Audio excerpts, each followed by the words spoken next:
வணக்கம். இது ஆடியோ நூலகம் யூடியூப் சேனல். பார்க்க வந்திருக்கிற கேட்க வந்திருக்கிற எல்லாருக்கும் நன்றியும் வணக்கங்களும். இந்த கதையும் என்னோட குரலும் பிடிச்சிருந்தா கீழே இருக்கிற சப்ஸ்கிரைப் பட்டனை உடனே தட்டிடுங்க. அப்படியே பெல் பட்டனையும். அப்போ தான் நான் போடுற வீடியோக்கள் உங்கள் யூடியூப் சேனலில் உடனுக்குடன் நோட்டிஃபிகேஷனில் வந்து உங்களுக்கு காட்டும். மறக்காமல் லைக் பட்டனையும் ஒரு தட்டு தட்டிடுங்க. அப்போ தான் அதிகமான கதைகளை என்னால் போட முடியும். இன்றைக்கி நாம் பார்க்க போகிற கதை கடல் அலையும் கற்பனை தீவும். கதைக்குள்ளே போகலாமா? கடல் அலையும் கற்பனை தீவும். இந்த கதை 70-80களில் வந்தது. அதனால் கொஞ்சம் அந்த காலகட்டத்தை சேர்ந்ததாக இருக்கும். பிடிச்சிருந்ததுன்னா சப்ஸ்கிரைப் பண்ணிவிடுங்க, லைக்கும் பண்ணிவிடுங்க. இப்போ கதைக்குள்ளே போகலாமா? தீவு 4 புறமும் கடலால் சூழப்பட்ட ஒரு சின்ன நிலத்துண்டம். காடு போல மண்டி ஓங்கி வளர்க்க தென்னை பலாமரங்கள், நடுநடுவிலே சின்ன சின்ன ஒற்றையடி பாதைகள், தானாக உருவான வழித்தடங்கள். இடுப்பு வரை மறைத்தாலே போதும் என்று தெரியும் ஆண் பெண் கூட்டம். அதுவும் தேவையில்லை என்ற நினைப்பில் சிறுவர் கும்பல். அத்தனை பேர்களும் பார்த்து கொண்டிருந்தார்கள் ஆவலுடன். மண்டையோட்டு அணிந்த சூனியக்காரன் ஒருவன் நீண்ட மயிலிறகு கொண்டு அந்த குழந்தையை தடவினான். உரத்த குரலில் சொன்னான், குழந்தையை தெய்வம் கேட்கிறது, குழந்தையை தெய்வம் கேட்கிறது. அத்தனை பேரும் கூர்ந்து கவனிக்க, அதன் அருகே அமர்ந்திருந்த குழந்தையின் தாயும் கூட குழந்தை சாகப் போவதை காண ஆவலுடன் காத்திருக்க, அந்த குழந்தை திணறியது, மூச்சுக்காக தவித்தது. அம்மா அழைத்தவர் ஹாலுக்கு வந்த நித்யா நின்றாள். ஐயோ அம்மா, உனக்கு எத்தனை தடவை தான் சொல்கிறது, பிளேனில் நிறைய லக்கேஜ் கொண்டு போக முடியாதுன்னு சுட்டி காட்டினாள். என்ன இதெல்லாம்? ஜாடி டப்பா. ஜாடியில் கொஞ்சமாக ஆவக்காய் ஊறுக போட்டு வச்சுருக்கேன். அங்கே எல்லாமே சப்புன்னு இருக்குமாமே. போன மாதம் வந்தானே சந்துரு வீட்டு மாப்பிள்ள, அவன் சொன்னான் உரப்பும் புளிப்பும் இருக்கட்டுமேனு வச்சேன்டி. அப்போ அந்த டப்பா கொஞ்சம் சீடை, முறுக்கு, பொருவிலங்க உருண்டை, ரவாளடி இல்லையா? அவள் குரலில் இருந்த கேலியை உணராமல், ஆமாண்டி அத்தா, அதை மறந்துட்டேனே, இரு எடுத்துட்டு வரேன் என்று கிளம்பிய பார்வதி அம்மாள் மகளின் அம்மா என்று அதட்டலை கேட்டதும் நின்று விட்டாள். ஆத்தா வேணான்னு சொல்லாதேடி, உனக்காக ஆசைப்பட்டு நெய்யும் எண்ணெயுமா கொட்டி கொட்டி ஆசையாக செய்தேன், எடுத்துட்டு போடி, ஊரில் போர் அடித்தா கடிச்சு தின்னு. அவள் கொஞ்சுவதை கொஞ்ச நேரம் வேடிக்கை பார்த்தாள். பிறகு, சரி கொண்டு போகிறேன். மாதவா, ஓ மாதவா. மாதவன் வந்து நின்றார். எல்லாம் கொண்டு போய் காரில் வெயி, நீ என்னோட ஏர்போர்ட்டுக்கு வா. அதே எதுக்குடி, நான் தான் வரேனே. நீ என்னோட வேணாம், அப்பா வண்டியில் அவரோட வா. நீ வா மாதவா. கிளம்பி விட்டாள். வாசல் வண்டி கேட்டை தாண்டியதும் சொன்னாள், டிரைவர், வண்டியை முதல்ல புரசவாக்கம் விடு, அப்புறம் பெரம்பூர் போ, திரும்பி ஏர்போர்ட்டுக்கு விடு. மாதவனும் டிரைவரும் ஒருவரை ஒருவர் பார்த்து விழித்தார்கள். பாப்பா, மாதவன் கேட்டார், அங்கெல்லாம் எதுக்குமா? புரசவாக்கத்தில் உங்கள் வீட்டில் முறுக்கு டின்ன இறக்கணும், உங்களுக்கு அல்சர் இல்லையா? அதனால் ஆவக்காய் ஊறுகா டிரைவருக்கு. வேண்டாம் பாப்பா, டிரைவர் அலறினான். அம்மாவுக்கு தெரிஞ்சா? அம்மாவுக்கு தெரியாது. அவங்கள பொறுத்த வரைக்கும் டின்னும் ஜாடியும் என்னோட அமெரிக்காவுக்கு போயிடும். சிரித்தாள். அவங்க வர்றதுக்குள்ளே லக்கேஜ் எல்லாம் பிளேனுக்கு போயிடும். அப்பா ஏர்போர்ட்டுக்கு வர்றது சந்தேகம்தான் பாப்பா என்றான் டிரைவர் சிரிப்புடன். ஏன், என்ன என்றவளை டிரைவரின் மௌனமும் சிரிப்பும் சீண்டின. ஏன்னு கேட்டேன். சொன்னா எங்க நீயும் கத்துவேன்னு பயந்துட்டேன் சின்னம்மா, ஏன்னா எனக்கு ஆவக்காய் உசுறு. சும்மா சொல்லு, ஆவக்காய்க்கு நான் உத்தரவாதம் தரேன். உங்கள் ரங்கராஜன் மாமாவை பற்றி ஒரு தகவல் வந்தது, அதனால் கம்ப்ளீட்டாக அப்செட் ஆயிட்டார். மாமா ஆரம்பிக்க போகிற பேபி ஃபுட்டுக்கு போட்டியா உடனே ஆரம்பிக்கணும்னு போர்டு மீட்டிங் போட்டுட்டார். நான் கொண்டு போன சாப்பாட்டை கூட சாப்பிட வரல, எல்லோரோடையும் ஹோட்டலுக்கே போய் சாப்பிட்டார். சொத்தை கடலையை மென்று விட்டார் போல போயிற்று நித்யாவின் முகம். எங்கள் அப்பா வயிற்றுச்சலை கொட்டிக்கிறதே அந்த மாமாவுக்கு பொழப்பா போச்சு. இங்கு வீட்டில் திமிருடி, அவ்வளவும் திமிர். போன வருஷம் நான் ஆரம்பித்த சோப்பு ஃபேக்ட்ரி நல்லா சக்ஸஸ்ஃபுல்லாக நடக்குதில்ல, அதை பார்த்து வயிற்றுச்சல். புதுசாக பேபி ஃபுட் தயாரிக்க போகிறானாம். பேபி ஃபுட் இவனுக்குத்தான் தெரியுமா, எனக்கு தெரியாதா? அதானே என்றாள் பார்வதி அம்மாள். நமக்கு தெரியாத பிஸ்னஸா? ஆச்சு, நாளைக்கே ஹாம்பர்கர்லேருந்து எக்ஸ்பர்ட்டை வர சொல்லி தகவல் போகுது. ஹாம்பர்கர் என்றால் என்ன என்று நாக்கு நுனி வரை வந்ததை தடுத்தாள் பார்வதி. பாரு, இன்னும் 6 மாதம் அவனுக்கு முந்தி ஃபேக்ட்ரியை கட்டி முடிச்சு ப்ராடக்டை மார்க்கெட்டுக்கு அனுப்புகிறேனா இல்லையான்னு பாரு. ஓஹோன்னானா, ப்ராடக்ட்டுக்கு பேர் கூட வச்சுட்டேன் தெரியுமா? தீமா பேபி ஃபுட். அப்படி தீமாவாவது தீமையாவது என்று நினைத்தவள் ரொம்ப நல்ல பேரு என்றாள். வாசலில் கார் வந்து நிற்கும் ஓசை கேட்டதும் வாசலுக்கு வந்து நின்றார்கள். கார் தூசு படிந்திருந்தது. திருச்சிக்காரர்கள் பெண் கல்யாணத்திற்கு அழைக்க வந்திருந்தார்கள். காரை விட்டு இறங்கிய பெரியவர் கேட்டார், இதென்ன பழக்கமில்லாத பழக்கம்? படிக்கட்டிலேயே பைப் வச்சுருக்கீங்க. எப்பத்துலேருந்து இத்தனை ஆர்த்தடாக்ஸாக மாறினீங்களா? அதெல்லாம் இல்லை, அவன் இருக்கானே என் ஜன்ம விரோதி. அவன் வீட்டுக்கு போன கையோடு யாராவது இங்கே வந்தால் காலை கழுவிட்டு தான் உள்ளே போகணும். அந்த வீட்டு தூசு கூட எங்கள் வீட்டுக்குள்ளே வரக்கூடாது. காரில் வந்த தம்பதி கொஞ்ச நேரம் விழித்துவிட்டு செருப்போடு காலை சுத்தமாக அலம்பிக் கொண்டார்கள். இப்போ உள்ளே போகலாங்களா? வியப்புடன் கேட்டார் நாகராஜன். நீங்கள் எதுக்காக காலை அலம்புனீங்க? உங்களுக்குள்ளே ஏதோ கசமுசாங்கிற சமாச்சாரம் எனக்கு ஊர்லேயே தெரியும். ஆனால் இந்த அளவுக்கு இருக்கும்னு எங்களுக்கு தெரியாது.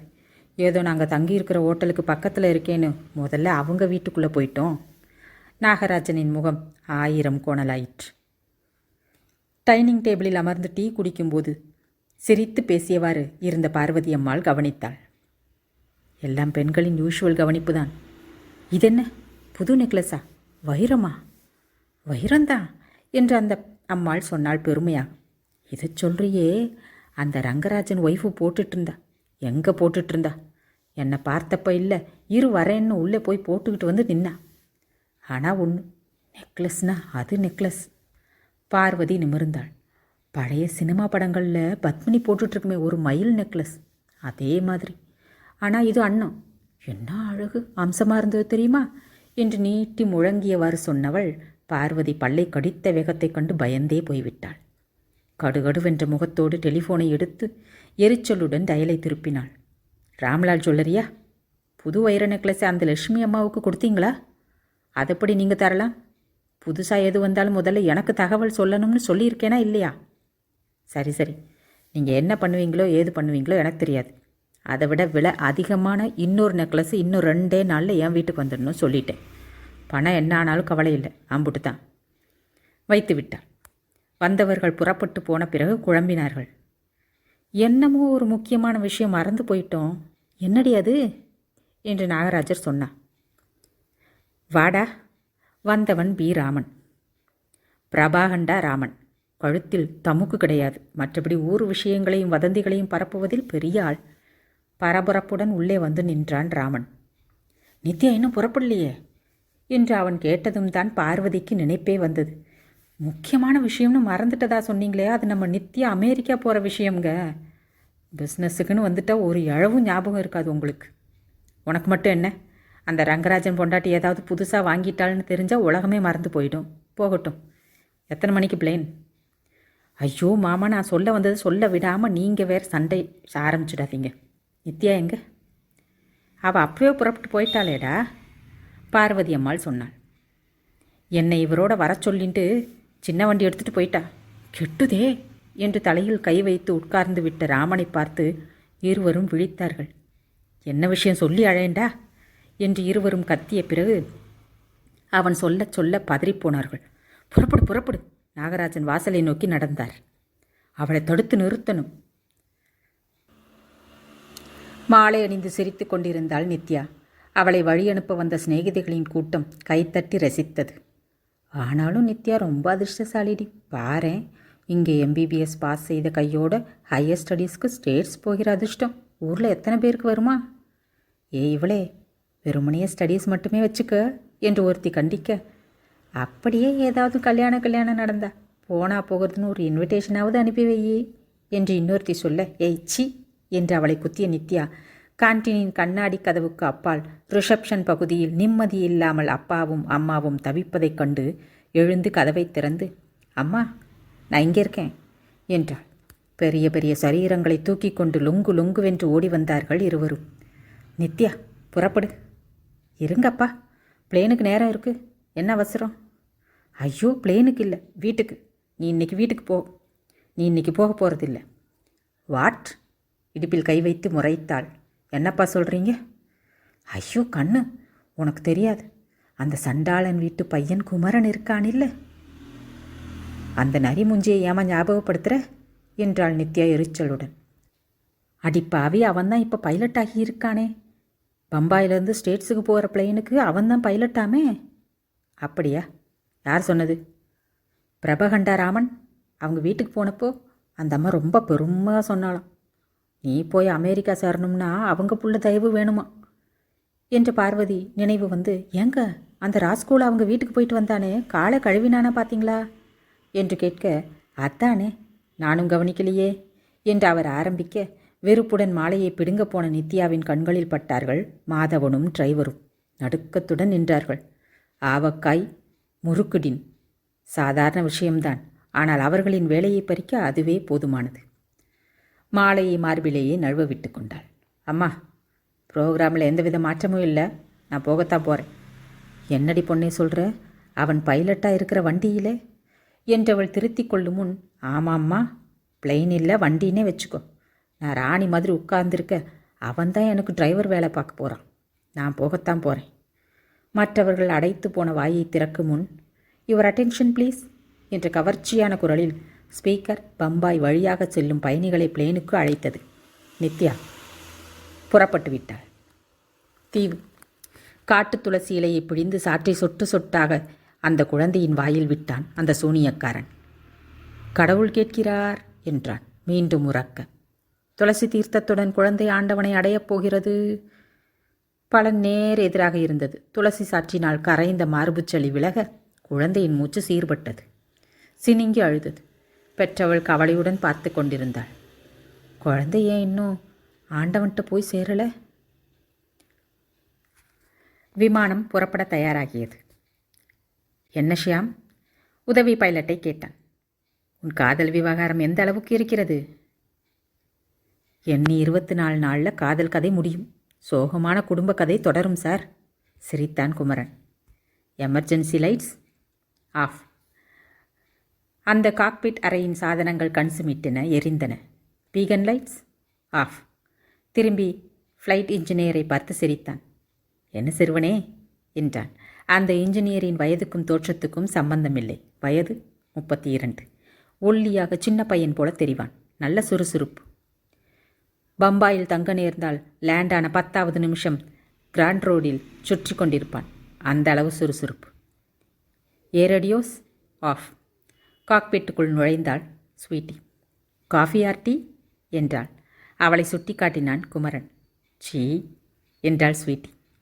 Hi sweetie. கோப்பையை வாங்கிய குமரன் சொன்னான். பெயரை மாற்றிக்கொள்ள பாரேன். எல்லோரும் உன்னை ஸ்வீட்டி என்றால் எனக்கு பொறாமை வருகிறது பார். சிறுவன் கூட காதல் தெரிய பார்க்கிறான். பைலட் சிறுவன் உதட்டை துடைப்பது போல சிரிப்பை அடக்கினான். பை ஸ்வீட்டி சொன்னாள். உங்கள் ஃப்ரெண்ட் ஒருவர் உங்களை கவனமாக ஓட்டச் சொன்னார். அவர் பெயர் மிஸ்டர். அவள் தவிப்பை வேடிக்கை பார்த்த குமரன் சொன்னான்.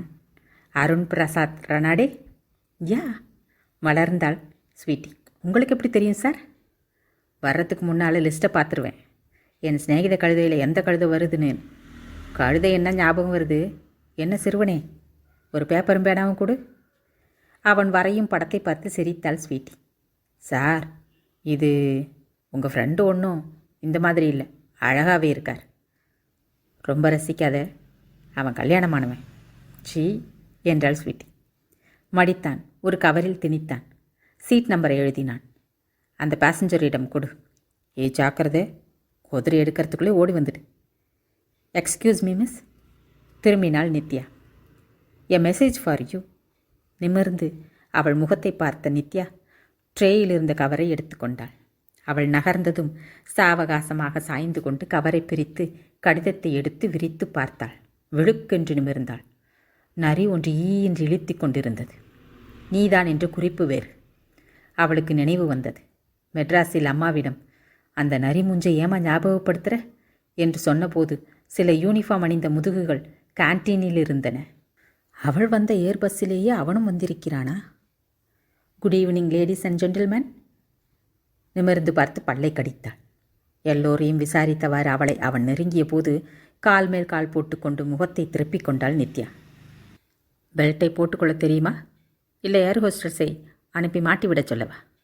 ஸ்டாப் டாக்கிங் நான்சென்ஸ், வெடித்தாள் நித்யா. என்கிட்ட பேச வெக்கமா இல்லை? டியூட்டி மேடம், டியூட்டி, குமரன் சொன்னான் சிரிப்புடன். எங்கள் பாசஞ்சரிடம் சிரித்த முகத்தோடு பேசுறது எங்கள் வேலை. எப்படி? படத்தை விரித்து காட்டினாள். இப்படியா? சிரித்தவாறு காக்பிட்டுக்குள் போனான் Kumaran. The Air India welcomes you ladies and gentlemen. Speaker வழியாக ஸ்வீட்டியின் இனிய குரல் வழிந்தது. இப்போது நாம் நமது இனிமையான பயணத்தை துவக்கப் போகிறோம். சிவப்பு விளக்குடன் சிகரெட்டை அணையுங்கள் என்ற எச்சரிக்கை எரிந்தது. பிரம்மாண்டமான அந்த விமானம் கம்பீரமாக நகர்ந்து திரும்பியது. ரன்வேயில் ஓடியது. வேகம் ஏற ஏற மெல்ல மெல்ல மேல் நோக்கி பாய்ந்தது. சக்கரங்களை உள்ளுக்குள் இழுத்த கொண்டபடியே. கண்ட்ரோல் டவர் அமைதியாக இயங்கிக் கொண்டிருந்தது. இயந்திரங்களோடு இயங்கும் மனிதர்களின் நடமாட்டம், கேள்விகள், பதில்கள். ஒளிவட்டம் போட்டபடி இங்கும் ராடாரை கவனித்து பார்த்து கொண்டிருந்தார் குல்ஷன் சந்தா. இடது கையால் தடவி அறிந்து காப்பி கோப்பியை எடுத்துக்கொண்டார். டேப்புகளில் போக்குவரத்து பேச்சுகள் பதிவாகி கொண்டிருந்தன. What is wrong with him என்று குல்ஷன் சந்தா சொன்னார். பைலட் குமரனை தொடர்பு கொள்வுடனே. பிளேனின் இயக்கம் சீராக, இயற்கையாக இல்லை. டெலிக்பான் ஒழிக்கவே எழ முயன்றவரை தடுத்து, நான் பேசுகிறேன் என்று உதவியாளர் போனை எடுத்தார். பேசியவர் முகம் இறுகியது. கொஞ்சம் இருங்கள், கூப்பிடுகிறேன் என்று ஃபோன் வாயை பொத்திக்கொண்டு, உடனே வாருங்கள் சார், சம்திங் ரெடிகுலஸ். எழுந்து பேசிய குல்ஷன் சந்தா பதறிவிட்டார். என்ன உளறுகிறாய்? கஸ்டம்ஸ் செக்கப்பையும் மீறி இது எப்படி சாத்தியம்? சரி சரி, மேலே வா. ஃபோனை வைத்தவர் வேகமாக வந்து ஹெட்செட்டை எடுத்து பொருத்தி கொண்டு தொடர்புகளை அழுத்தினார். Hello, do you hear me? சின்ன சின்ன ஓசைகள், ஊதல் தவிர வேறு பதில் இல்லை. ஹலோ மிஸ்டர் குமரன், ராடார் தொடர்பு குலைந்து விட்டது. ப்ளீஸ் அடையாளம் காட்டுங்கள். மீண்டும் நிலவிய மௌனம். அவர் அடிவயிற்றை பிசைந்தது. சிறுவனே, குமரன் கூப்பிட்டான். ரொம்ப நாளைக்கு அப்புறம் உனக்கு வேலை வருகிறது. அவன் பதறி எழுந்ததும், இந்த பதட்டம்தான் கூடாது என்கிறேன். கண்ட்ரோல் டவரிலிருந்து மிஸ்டர் சந்தா கூப்பிடுவது எனக்கு கேட்கிறது. நான் கத்துவது அவர் காதுக்கு எட்ட மாட்டேன் என்கிறது. மைக்கை நீட்டினான். சீக்கிரம் பார். விசிலடிக்க ஆரம்பித்தான் உற்சாகமாக. ஹலோ, அடையாளம் காட்டுங்கள். சந்தாவின் முகம் வெளிரி போயிற்று. உதவி கண்ட்ரோலர்களை பார்த்தார். அவர்களும் கவலையுடன் ராடார் கருவிகளையே பார்த்து கொண்டிருந்தார்கள். ராடார் கருவியில் குறிப்பு மறைவதும் கேள்விக்கு பதில் வராமல் இருப்பதற்கும் ஒரே ஒரு அர்த்தம்தான் இருக்க முடியும். மை காட், கத்திவிட்டார் சந்தா. உடனடியாக பிளேனை திருப்பவும் அழைக்க வேண்டும். உடனே, இப்போதே. தொடர்பு கிடைத்ததா? ஃபோன் பேசியவர் மேலே ஏறி வந்தார். கிடைத்துவிட்டது சார். கண்ட்ரோல் பேனலில் இருந்து ஒருவர் கூச்சலிட்டார். பைலட் குமரன் பேசுகிறார். ராடாரிலும் பிளேன் அடையாளம் வந்தது. சந்தா பாய்ந்தார். குமரன் நெற்றி சுருங்கியது. Message received over. விமானத்தில் பயணம் செய்யும் உலக விஞ்ஞானி ஒருவரை கொல்ல விஷமிகள் அவர் பெட்டியோடு டைம் பாமை வைத்திருக்கிறார்கள் என்று சந்தேகப்படுகிறது. எந்த நிமிஷமும் ஆபத்து வரலாம். இறக்கு, உடனே இறக்கு. பழைய போர் விமான நிலையம் ஒன்று கீழே தீவில் இருக்கிறது. Instruction follow. Over. Received over என்றவன் உயரத்தை காட்டும் கருவியை பார்த்து திடுக்கிட்டான். எவ்வளவு உயரமாக வந்திருக்கிறோம், அதுவும் புறப்பட்டு கொஞ்ச நேரத்திற்குள். அவர்களால் அடையாளம் கண்டுபிடிப்பது கஷ்டமாயிற்றே. திடீரென்று எரிய ஆரம்பித்த சிவப்பு விளக்கு எச்சரிக்கையும் சிகரெட் பிடிக்காதீர்கள் என்ற அறிவிப்பும் பயணிகள் முகத்தில் கேள்விக்குறியையும் பார்வையில் கலவரத்தையும் நிரப்பின. நண்பர்களே, உருமலுடன் ஸ்பீக்கர் பேசிற்று. உங்கள் கேப்டன் பைலட் குமரன் பேசுகிறேன். ஒரு சின்ன அசந்தர்ப்பம். விமானத்தை இறக்கப் போகிறோம். கலவரப்பட தேவையில்லை. சீட் பெல்ட்டுகளை போட்டுக்கொள்ளுங்கள். புகைப்பவர்கள் சிகரெட்டை அணைக்கவும். அமைதியாக இருங்கள். மீண்டும் சொல்கிறேன், கலவரப்பட தேவையில்லை. சீட்டின் அடியில் இருக்கும் லைஃப் பெல்ட்டை அணிந்து கொள்ளுங்கள். சூழ்நிலையில் பீதியும் படபடப்பும் உருவாக ஆரம்பித்ததும் ஸ்வீட்டியின் தலைமையில் ஏர் ஹோஸ்டர்ஸ்கள் அவசரமாக இயங்கினார்கள். ஆறுதல் கூறுவதும் சீட் பெல்ட்டை மாட்டி விடுவதுமாக இருந்தார்கள். லைஃப் பெல்ட்டை உருவ உப்ப வைத்தார்கள். பயத்தால் விரிந்த நித்யாவின் கண்கள் கோபத்தால் இடுங்கின. ஸ்வீட்டி பூட்டிவிட்டு போன பெல்ட்டை அவிழ்த்து விட்டு எழுந்தாள். தட்டு தடுமாறி விழுந்து எழுந்தவாறு நடந்தாள் காக்பிட்டை நோக்கி. அதை பரபரப்புடன் இயக்கிக் கொண்டிருந்த ஏர் ஹோஸ்டர்ஸ்கள் யாரும் கவனிக்கவில்லை. பல்லை கடித்தவாறு வேகமாக சரிந்து குறையும் உயர அளவை பார்த்து குமரன் தவிக்கும்போது உதவி பைலட் ஷியாம் தொடர்ந்து, பீதியடைய வேண்டாம், அமைதியாயிருங்கள் என்று ஒளிபரப்பிக் கொண்டிருக்கும் போது ஃப்ளைட் இன்ஜினியர் செய்வதறியாமல் கையை பிசையும் போதுதான் காக்பிட் கதவை திறந்து பத்திரகாளி போல வந்தாள் நித்யா. அடப்பாவி, குடும்ப பகையை மனதில் வச்சு கொள்றதான என்னை மட்டும் கொல்லு, ஏன் இத்தனை பேரையும் கொல்ல பார்க்குற துரோகி? யாரது? திரும்பி பார்த்த குமரன் கத்தினான். Get lost this place immediately. முடியாது, போக மாட்டேன்.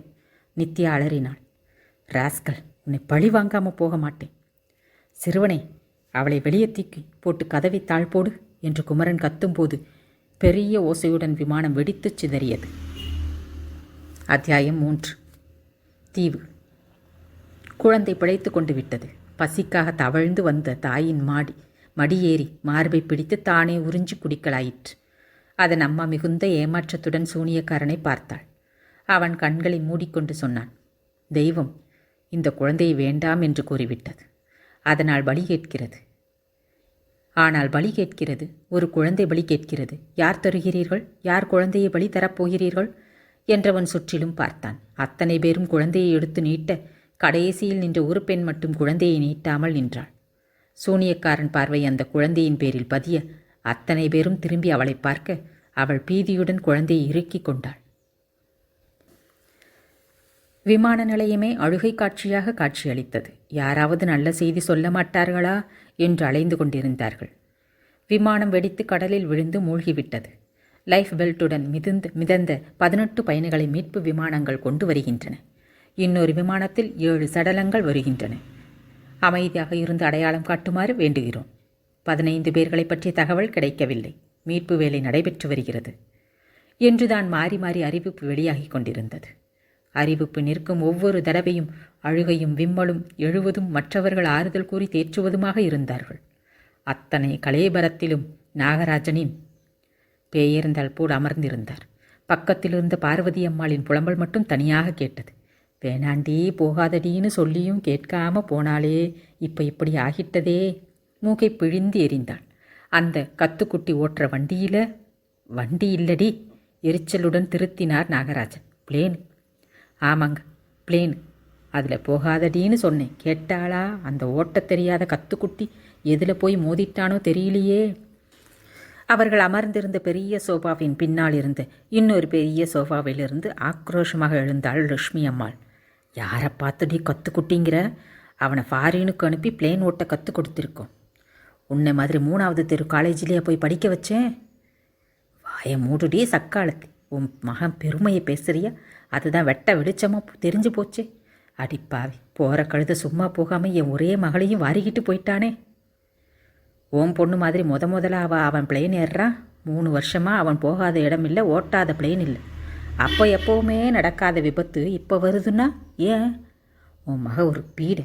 அவன் மூஞ்சிலே முழிச்ச கையோட பிளேனை ஓட்டு போயிருப்பான். உன் துக்கரி பொண்ணை பார்த்த வேளை என் மகனே எனக்கு இல்லாமல் போயிட்டானே என்று லட்சுமி அம்மாளை, அடியே வாயை அடக்கி பேசு, யாரை துக்கரி பொண்ணுன்னு சொல்கிற என்று பார்வதி அம்மாள் பாய, தங்கள் துக்கத்தை கூட ஒரு வினாடி மறந்த கூட்டம் இவர்களை வேடிக்கை பார்க்க ஆரம்பித்தது. சும்மா இரேண்டி என்று நாகராஜன் எடுத்தார்.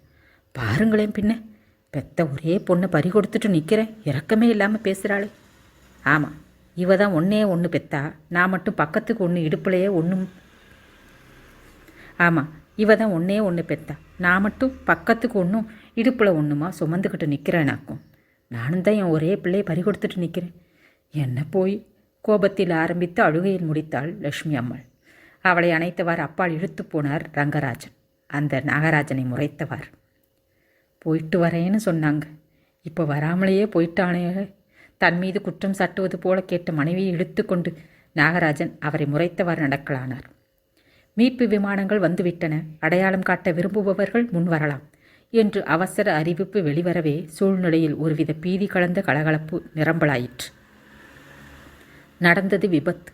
குல்ஷன் சந்தா ரங்கராஜனிடம் சொன்னார். சில விஷமிகள் செய்த நாச வேலை, தவிர்க்க முடியாமல் போன விபத்து. பைலட் குமரன் மேல் எந்த தவறும் இல்லை. அதானே? ரங்கராஜன் முகம் விகசித்தது. சூப்பர்சானிக் ஜெட் எல்லாம் ஓட்டுறவன் என் பையன். இந்த சாதாரண பிளேன் அவனுக்கு எம்மாத்திரம்? சிலதுகள் தான் சொல்லுதுங்க என் பிள்ளை தான் மோதிட்டான். எவனும் என்னை குத்தி காட்டி பேச வேண்டாம். ஏதோ பெத்த வயிறு எரியுது, என் பொண்டாட்டி எதையோ சொல்கிறான், புலம்புறான். அதுக்கு கேலி என்ன வேண்டியிருக்கு கேலி என்றார் நாகராஜன் கோபமாக. மிஸ்டர் ரங்கராஜன், மீட்கப்பட்டவர்களே உங்கள் மகனும் இவர் மகளும் கிடையாது. பிணங்கள்லேயும் இல்லை. தயங்கியவாறு குல்ஷன் சந்தா. கவலைப்படாதீங்க, நாங்கள் மீட்பு வேலையை இன்னும் முடிக்கலை. ரங்கராஜன் தன்னை மறந்து சூழ்நிலையை மறந்து நாகராஜனை கட்டிப்பிடித்து கதறிவிட்டார். பிஸ்னஸில் தான் நீயும் நானும் போட்டி போட்டுக்குவோம். இப்போ பெத்த பிள்ளைங்களை பறி கொடுக்கறதுல கூட போட்டி போட்டுக்கிட்டோம் பாத்தியாடா நாகராஜா. ரங்கராஜா, நாகராஜனும் பதறிவிட்டார். என்னடா இப்படி ஆயிட்டுதே. அதிர்ச்சியுடன் தொலைவில் நின்று பார்த்த லக்ஷ்மியையும் பார்வதியும் அவசரமாக நடந்து வந்து அவர்களை பிரித்தார்கள். கொஞ்ச நேரம் மூக்கோடு மூக்கு ஒட்ட நின்று பல்லை கடித்த பின் அவரை இழுத்து கொண்டு அவள் அந்த பக்கம் போக, இவரை இழுத்து கொண்டு இவள் அந்த பக்கம் போனாள். விடியப் போகிறது. மெதுவாக புரண்டு படுத்தான் குமரன். உப்பு தண்ணீர் உடம்பை அரித்தது. காயம்பட்ட இடங்கள் எரிச்சலாய் எரிந்தன. சிரமத்துடன் எழுந்து அமர்ந்தான். கொஞ்ச தொலைவில் அவள் கவிழ்ந்து விழுந்து கிடந்தாள். அவளுக்கும் அப்பால் பெரிய மரம் ஒன்று பாதி அலைகளால் அலைகழிக்கப்பட்டு புரண்டவாறு இருந்தது. பரபரப்புடன் எழுந்து போய் அவள் மூச்சை பரிசோதித்தவனுக்கு நிம்மதி பிறந்தது. நல்ல வேளையாக உயிர் இருக்கிறது. நிறைய தண்ணீர் குடித்திருக்கிறாள். வயிறு ஒப்பி தெரிந்தது. அவளை உருட்டி கவிழ்த்தான். 2 விழாவிலும் அழுத்தி விட்டான். வாய் வழியாக தண்ணீரை கக்கினாள். கணிசமான நீர் வெளியேறி சென்றதும் அவள் மூச்சு சீரடைந்தது. நிம்மதியுடன் நிமிர்ந்தவன் நினைத்து பார்த்தான். விமானம் வெடித்து சிதறியதும் தூக்கி எறியப்பட்ட இருவரும் கடலில் வந்து விழுந்தார்கள். தொலைவில் அந்த விமானம் விழுந்து கடலில் எரிவது தெரிந்தது. என்ன எரிகிறது? எந்த நிமிஷமும் இங்கே பரவி வரக்கூடும். நீந்த முயன்றவன் அவள் தத்தளிப்பதை கவனித்தான். பிடிக்கும்போது அவள் கத்தினாள். பாவி, துரோகி, சண்டாள், என்னை கொல்லணும் தானே இப்படி செய்து? என்னை விடு, நான் சாகிறேன், நீ வேடிக்கை பார். நித்யா, நான் சொல்வதை கேள்.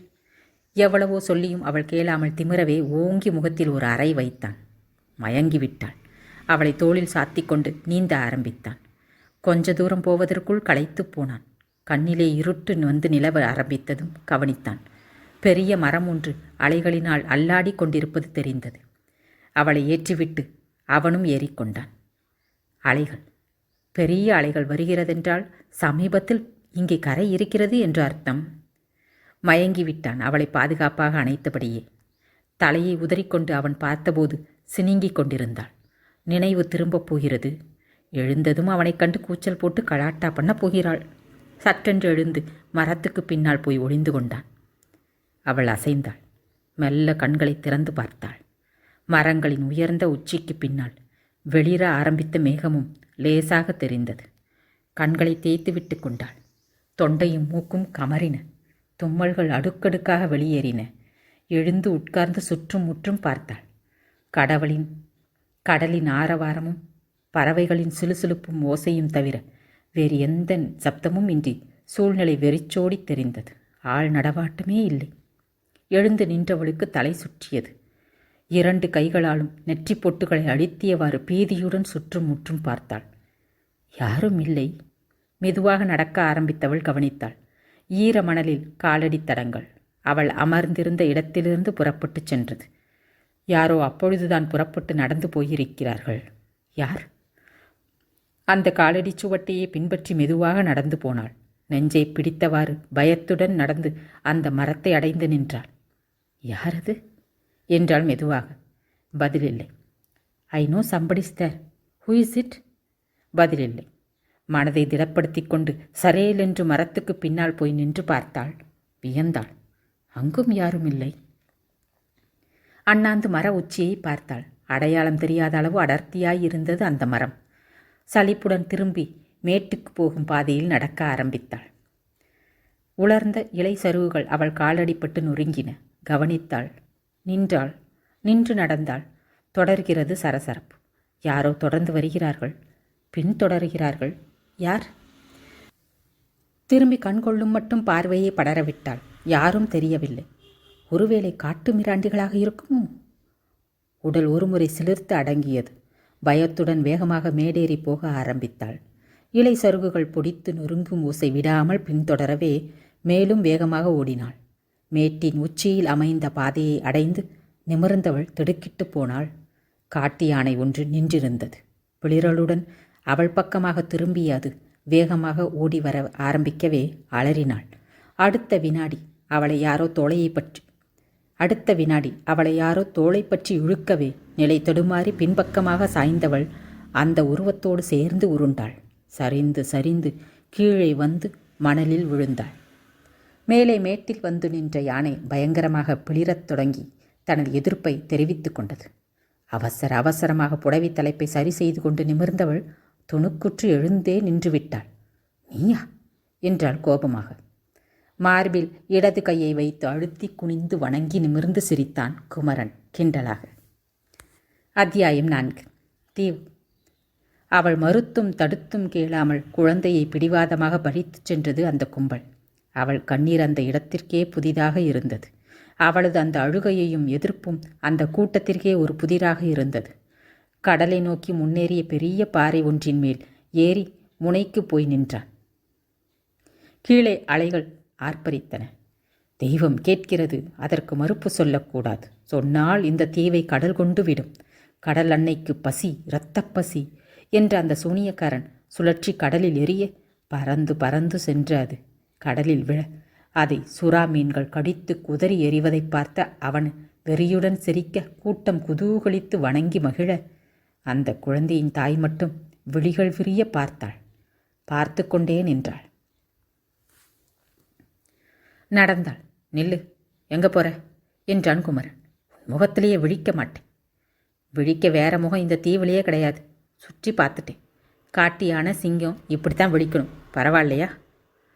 தயங்கினாள். பேசாம இங்கேயே கடை. நோ, முடியாது.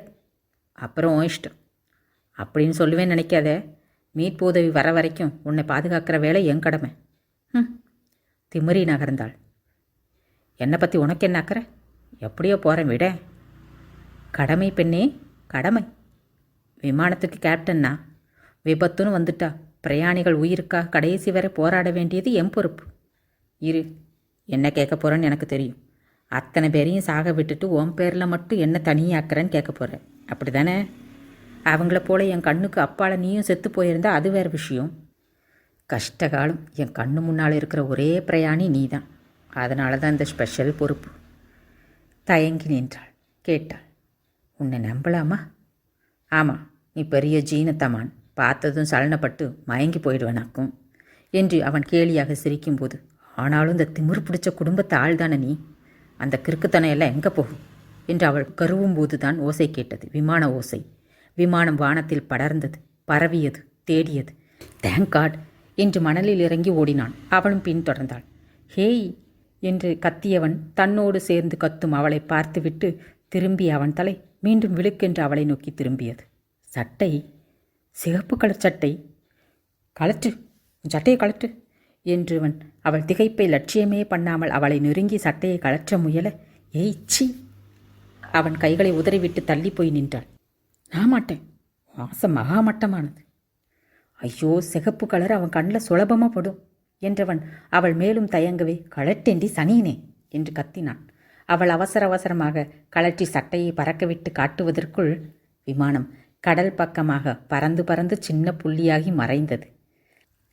மடையன்கள் என்று ஆத்திரத்துடன் கத்தியவன் பல்லை கடித்து திரும்பி பார்த்தான். மினி ஸ்கர்ட்டும் பிராவும் மட்டும் அணிந்து விழிக்கும் அவள் மீது சட்டையை வீசி எறிந்தான். சொன்னதுமே கலற்றி கொடுத்திருந்தா இந்நேரம் அவன் கண்ணில் பட்டிருக்கும். சனியை கெடுத்த. கண்ணை கசக்கி அழ ஆரம்பித்தான். இப்போ அழுது என்ன பிரயோஜனம்? அவன் போனவன் தான். மறுபடியும் எப்போ வருவான்? தந்தி கொடுத்துட்டு வருவான், காத்துட்ரு. எரிச்சலுடன் திரும்பிக் கொண்டான். அதான் சட்டையை கொடுத்துட்டனே, மாட்டி தொலை. இது பெரிய இது செக்ஸ் அப்பீல்ல மின்னறத நினப்போ. சட்டையை போட்டுக்கொண்டவாறு முணுமுணுத்து கொண்டாள். புறப்படுறச்சே அம்மா சொன்னாங்க, அந்த கத்துக்குட்டி ஓட்டுற பிளெயினில் போகாதடின்னு. நான் தான் கேட்கல. எனக்கு வேணும், நல்லா வேணும். முணுமுணுக்கிறதா நினைக்காத, எனக்கு காது ரொம்ப ஷார்ப்பு. ஒதுங்கி கிடந்த மரத்தின் மேல் சாய்ந்து கொண்டான். எங்கள் அம்மாவும் தான் சொன்னாங்க, நீ ஓட்டப்புற பிளேனில் அந்த நாகராஜன் வீட்டு துக்குரி பொண்ணு வருதான், அது முகத்தில் விழிக்காதே, அது நல்லதில்லைன்னு. நான் தான் கேட்கல. வாட்? துக்குரியா? நானா என்று அவள் கத்த, பின்ன நான் மட்டும் கத்துக்குட்டியா என்று அவன் பாய்ந்தான். விமான கம்பெனி மீட்பு வேலையை நிறுத்தி கொண்டதாக அறிவித்து விட்டது. காணாமல் போனவர்களை துர்மரணம் அடைந்து விட்டதாக பிரகடனப்படுத்தி நஷ்ட ஈட்டையும் அறிவித்தது. தலைமேல் கை வைத்து கொண்டு அழுதாள் பார்வதி அம்மாள். இத்தனை சொத்துக்கும் கறிவேப்பிலை குத்து மாதிரி ஒன்றே ஒன்று பெற்று வச்சேன். பழா போன விமான விபத்து வாரிக்கிட்டு போயிருச்சே. விபத்தா வாரிக்கிட்டு போச்சு. அந்த சிரிக்கி பெற்ற புள்ள தானே, அவன் நல்லா இருப்பானா, நாசமாக போவான். இனிமே என்ன போகிறது, அதான் அவனும் போயிட்டானே. என்னடி இது தனியாக புலம்பிகிட்டு இருக்க? நாகராஜன் வந்து நின்றார். போனதை பற்றி புலம்பி என்ன பிரயோஜனம், அடுத்ததை பற்றி பேசு அமர்ந்தார். சே, என்ன புத்திங்க உங்கள் புத்தி? கல்லாட்டமாக இருந்த பொண்ணு இருக்குதா இல்லையானே தெரியல, அதுக்குள்ளே அடுத்ததை பற்றி பேசுகிறீங்களே, நியாயமாக இருக்கா? அதுவும் இந்த வயசில்? முதலில் புரியாமல் விழித்தவர் புரிந்ததும் அலறினார். அடச்சி, அதில்லடி நான் சொன்னது. அடுத்து நடக்க வேண்டியது, போனவளுக்கு காரியங்க பண்ண வேண்டாமா? என்ன சொன்னீங்க? ஆவேசமாக எழுந்து நின்று கத்தினாள். காரியமா? கூடாது, விட மாட்டேன். முதல்ல என் பொண்ணு பிணத்தை கொண்டு வந்து என் கண்ணில் காட்டுங்க. அவள் பிணத்தை பார்க்காம நான் இதுக்கெல்லாம் அனுமதிக்க மாட்டேன். நான் செத்தாள், பைத்திய மாதிரி உளராதே. நான் விஷயமாக தான் பேசுகிறேன். நாம் அவளுக்கு காரியங்களை செய்தால்தான் அவள் செத்து போனதை நாம் ஒப்புக்கொண்டதாக இருக்கும். அப்போ தான் கம்பெனி நஷ்ட ஈடு கொடுக்க தயங்காது, புரியுதா? சும்மா இல்லை, 2 லட்சம் டி, 2 லட்சம். பார்வதிக்கு ஒரு வினாடி மூச்சு நின்று பின்பு தொடர்ந்தது. யோசித்தாள், சொன்னாள். போன மகராசி போயிட்டா, வரலட்சுமியை ஏன் வேணாங்கணும்? நடத்துங்க. ஸ்டாப் டாக்கிங் நான்சென்ஸ், வெடித்தெழுந்தார் ரங்கராஜன். யாரை கேட்டு இந்த ஏற்பாடெல்லாம் செய்கிற நீ? ரங்கராஜா, கூட்டத்தில் இருந்த பெரியவர் ஒருவர் சொன்னார். அவள் கூப்பிடலப்பா, நாங்களா வந்திருக்கோம். அவன் ஆத்மா சாந்தி அடைய வேண்டாமா? அதுவும் இல்லாமல் அவன் மரணம் ஒரு துருமரணம். அல்பாயுஸில் போனால் ஆவி அலையும்பாங்களே. எந்த ஆதாரத்தை வச்சு என் மகன் செத்து போயிட்டதா சொல்கிறீங்க? அவன் பணத்தை பார்த்தவங்க யார்? எனக்கு தெரியும். எனக்கு நம்பிக்கை இருக்கு. என் மகன் ஒரு சிங்கம். அவனை நெருங்க யமன் கூட பயப்படுவான். அவன் இருக்கான், எங்கேயோ இருக்கான். அதை நான் நம்புகிறேன். ஏங்க, என்னங்க? லட்சுமி அம்மாள் கேட்டான். இப்படியே எத்தனை நாளைக்கு தான் நம்பிக்கிட்டு இருக்க போகிறீங்க? 12 வருஷம். வந்தவர்கள் வியந்தார்கள். என்னப்பா சொல்கிற? 12 வருஷம் ஒருத்தனை போனதா நினச்சி காரியங்களை பண்ணலாம்னு ஹிந்து தர்மம் சொல்கிறது. 12 வருஷம் கழித்து பேச வாங்க, சம்மதிக்கிறேன். இப்போ என்னை தனியாக விடுங்க ப்ளீஸ், போயிடுங்க. எல்லோரும் போனதும் லக்ஷ்மியின் பக்கத்தில் அமர்ந்தார். பெருமூச்சு விட்டார். பல லட்சம்டி. என் மகனுக்கு நஷ்ட ஈடாக தர்றதா விமான கம்பெனி சொன்னப்ப அதையே வேணாம்னுட்டேன். ஏன்? எனக்கு தெரியும், என் பையன் ஒரு சிங்கம். அவன் இருக்காண்டி, எங்கேயோ இருக்கான். 2 நாள்களாகிவிட்டன. மாற்றுத் துணி இல்லை, குளிக்க நீர் இல்லை, குடிக்க தண்ணீர் இல்லை. துவண்டு போயிருந்தாள் நித்யா. அவன் காட்டுக்குள்ளே போய் பேரிக்காய் போன்ற சில பழங்களை பறித்து வந்தான். அவற்றை கடித்து எச்சப்படுத்தி அவள் மீது எறிந்தான். புளிக்கிறதானு தான் பார்த்து கொடுத்தேன், சும்மா முறைக்காதே என்றான். வேறு வழியின்றி தின்று வைத்தாள். 3ஆம் நாள் சில கற்களை உருட்டி வந்து அடுக்கி ஒரு சின்ன சுவர் எழுப்பினான். அந்த பக்கம் உனக்கு, இந்த பக்கம் என் ராஜ்யம் என்றான். என்ன அளவு இது என்றாள். ராத்திரி என்னை பார்த்து பெருமூச்சு விட்ட. இந்த தடுப்பு இல்லாமல் போனால் நீ என்னை கற்பழிச்சிடுவ. சிரித்தாள். தூங்குறச்சே காத்துப்பட்டு மேலே விழுந்தா என்ன ஆகிறது? என்ன ஆகும்? உன் மேலே விழுந்தா எனக்கு சுதந்திரம் கிடைக்கும். என் மேலே விழுந்தா நீ விதவையாக போயிடுவேன். வாட்?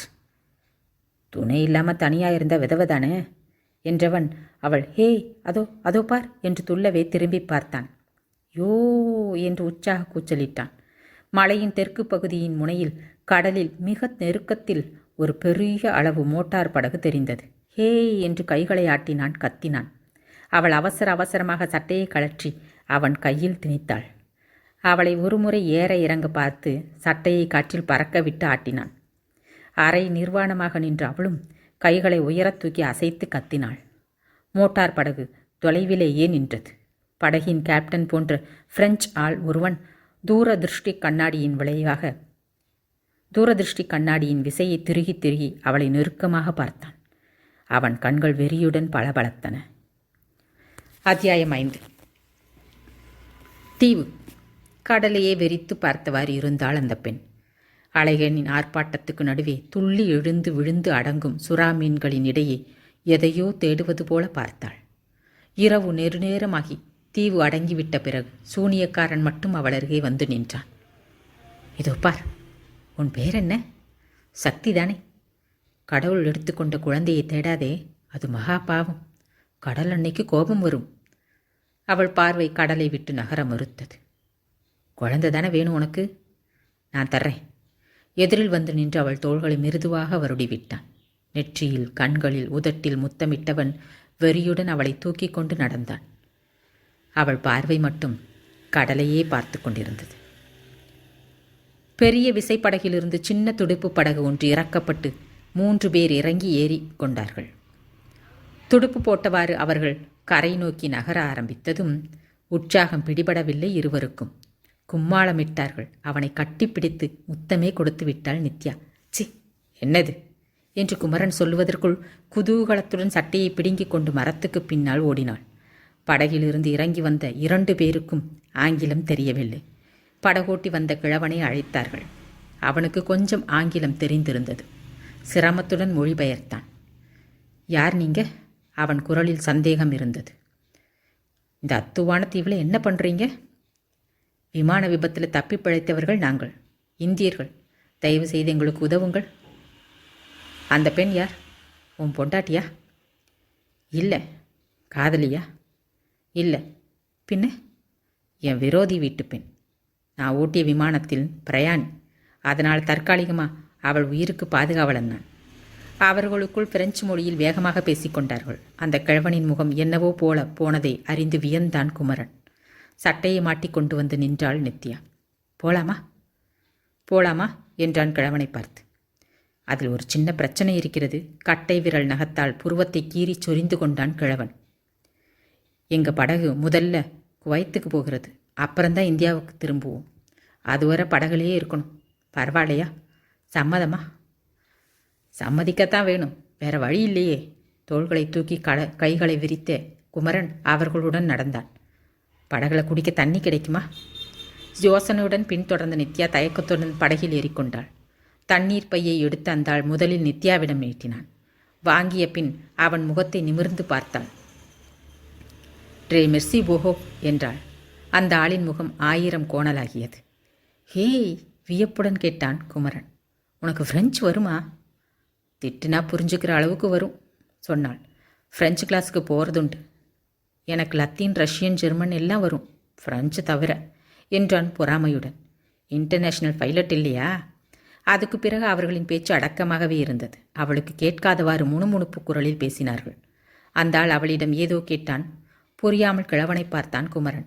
கிழவன் தயங்கினான். நான் கன்னி பொண்ணு தானான்னு கேட்குறாங்க, நித்யா கேட்டாள். என்ன சொல்லட்டும்?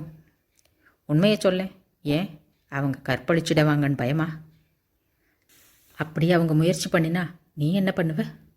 வேடிக்கை பார்ப்பேன். குடும்ப பகையை மனசில் வச்சுக்கிட்டு பழி வாங்கிறதா நினச்சி பார்த்து ரசிப்பேன். இதுதான் உன் பேசஞ்சரை காப்பாற்ற லட்சணமா? பிரயாணியோட உயிருக்கு மட்டும்தான் நான் பொறுப்பு, மற்றதுக்கெல்லாம் நான் பொறுப்பேற்க முடியுமா என்ன என்றவன் அவள் கையில் இருந்த தண்ணீர் பையை பிடுங்கி கொண்டான். ரொம்பவே எதிர்பார்க்காத. அப்படி ஒரு காட்சியை நீ ரசிக்க சந்தர்ப்பம் வராது. படகு அந்த சின்னஞ்சிறு கப்பலை நோக்கி போய்க் கொண்டிருந்தது. சின்ன கப்பல் போன்ற அந்த இயந்திர படகில் எல்லா வசதிகளும் இருந்தன, குளியலறை உட்பட. அழுகு போக குளித்தார்கள். அவர்கள் தந்த புதிய ஆடைகளை அணிந்து கொண்டார்கள். கிழவன் தயாரித்து தந்த பிரெஞ்சு சிக்கரி காப்பியை பொருகினார்கள். உங்கள் சமையல் கிழவனுக்கு பழக்கமில்லை பெண்ணே, உங்களுக்கு வேணும்னா தனியாக சமைச்சுக்கோ என்றான் அந்த பிரெஞ்சுக்காரன். கிழவனின் உதவியுடன் அரிசி சாதமும் மீன் குழம்பும் டப்பா பீன்ஸ் பொரியலும் செய்து வைத்தாள். அவர்களுக்காக கிழவன் சமைப்பதை வேடிக்கை பார்த்தாள்.